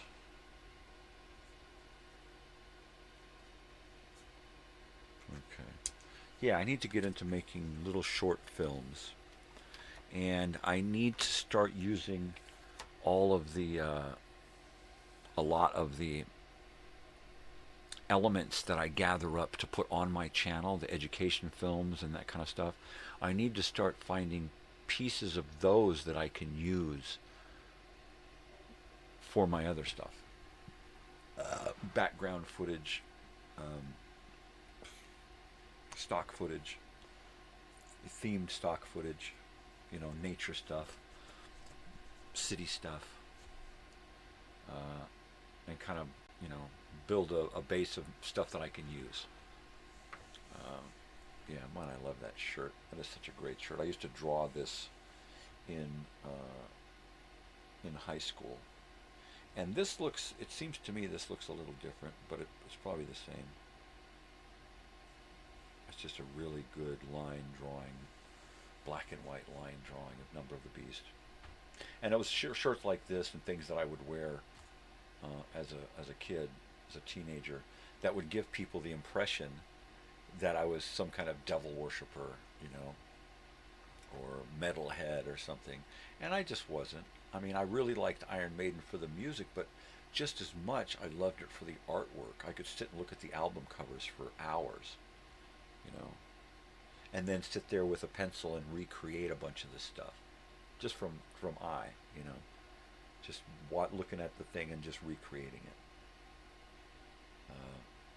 Yeah, I really need, that needs to be on my calendar, is I need to have one morning a week where I get up on a day off when I'm not doing any of this and I don't have a lot going on during the day, where I can get up early in the morning and set up some paints and sit here and paint for a few hours, or come in and write or draw or play the guitar or do something, but have it set up so that, look, here's every month I need to spend at least one day of the week working on one of these 4 things, you know, and even if it's spread out over, you know, this week I'm going to work on the guitar, the next week I'm going to work on painting, the next week I'm going to write, I'm going to work on my book, you know, whatever it is. But I need to work it into a schedule or I'll just flounder, you know. So I think this year, last year, this whole last year has been, everything about this last year has been organic. Just let it happen the way it's going to happen, right? And that has worked out so well for me. I've really learned a lot about myself and about the channel. I'll be right back. And what I can do. So,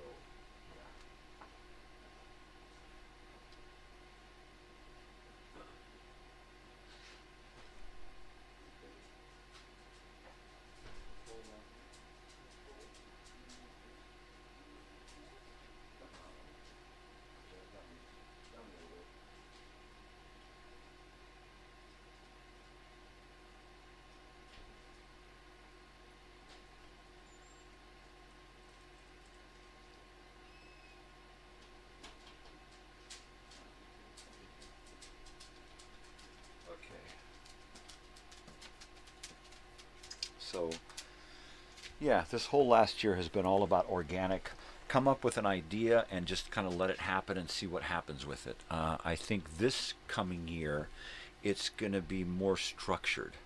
I think this year is going to be all about planning and organization and a lot of stuff that I've learned throughout this last year on how to plan and organize and program and do all of these things and how to create a lot of these things. I need to now take everything that I've learned and throw it into a new kind of year with a new kind of channel. And so this next year, the key word is not going to be organic. It's going to be, I'll have to come up with a good word or phrase that's going to describe this next year. Structured,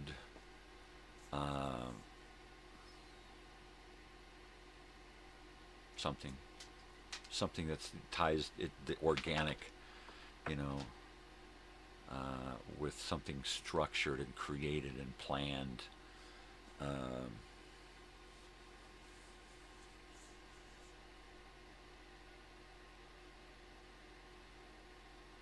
Yeah, I'll have to think about that. That'll be neat. Hi. But I mean, I have to come up with all kinds of new, like a new channel description.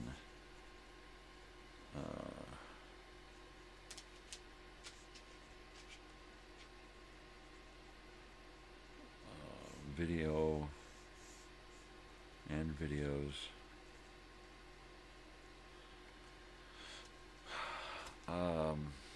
Themed shows and files. Everything has to have more than just, this is what it's going to be. It has to have all of the elements built around it, so that I've created elements for a show, for shows that I've never done, right? Themes and openings and things that I've done once and then have just kind of stepped away from, because they were just a lot of work, right? And then the things where I really have to be on in front of camera, being that show guy, that can really be overwhelming and can take a lot out of me. It can take its toll on me emotionally, which then the side effect is that it has a physical drain, right? So, yeah. It's like being around family and friends a lot, that has a physical drain on me because it's so emotionally and mentally demanding to be around people, especially family and friends, that I withdraw. So same thing, when things I do on the channel become mentally and emotionally demanding on me, i.e. putting me in the limelight for a specific project, I wind up crashing and burning. I wind up having to go hide from the world and hide from myself. Hot coffee coming. It's freaking hot. It's amazing. It's amazing. Modern technology. I'm probably getting a load of radiation, but hey, what the hell? It's just one of those surface things where the top kind of has this radiated heat. That's it. That's awesome. It won't boil water, but it'll keep it warm, keep it hot. Keep the bottom of that cup hot. If I put a top on it, the little top they gave me, then it'll keep it hot, top to bottom. To trap that heat. So that's cool, especially when it's cold in here, and it's hard to keep this coffee hot. I have 2 sips and have to go warm it up. 2 sips, have to go warm it up. Mainly because I sip it all morning long. This is my refill, half a cup. So, there. I can't believe it's almost time to sign off. Look at this, I got a bong hit to do. All right, cover me. I'm going in for the last time.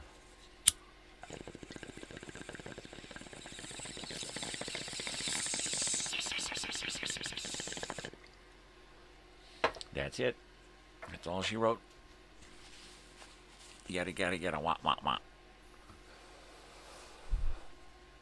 Well, it's been one hell of a year. I've made friends and lost friends, reunited with family and lost family. Mainly because I gotta be me, right? What a bummer. But that's just the way it is. But it's been a hell of a great year. I've made a lot of great friends. Have had a lot of awesome experiences, mainly due to my wife and daughter. And YouTube, this channel, has really brought me out and allowed me to do a lot of things that I normally would never have thought about doing. Never would I have thought about going up to somebody and saying, hey, can I get a photo and an autograph? Pfft, yeah, right. I was scared of my own shadow most of my life. There's no way I'd do that. It was hard enough for me to just go out to a concert, let alone run backstage and say, hey, right? Wow. Whoa. So, yay, thank you, daughter, thank you, wife. It's been an awesome ride this year. I can't wait to see what's going on this next year. We're finishing off this year with Big Sandy and his Fly Right boys on Saturday. And then at the beginning of the year, I have my teeth taken out, so that'll be fun. But things are changing. They're not horrible changes, right? I've been expecting some of these changes for quite some time, so I'm ready to move on. But I can't wait to see what's going to go on this year. It's got to be different and trippy, right? Because I would expect nothing less at this point. As weird as this last year was, this next year is going to be, I don't know. Absolutely nothing's going to happen, right? All right, people, you know the drill. Once again, be sure to, spread peace and love, not bullshit. Take care of yourselves out there. Take care of the people around you. Do something for yourself, but just as much, do something for somebody else too, We're together on this. We're not alone. It's our world, not your world, not my world. Most of all, stay weird, because if you ain't weird, ain't nobody gonna be weird for you, right? Take care of each other. Love you all. Be good. And I will see you tomorrow morning. All right, babies. Love you. Stay weird, people. Adios. Bye now.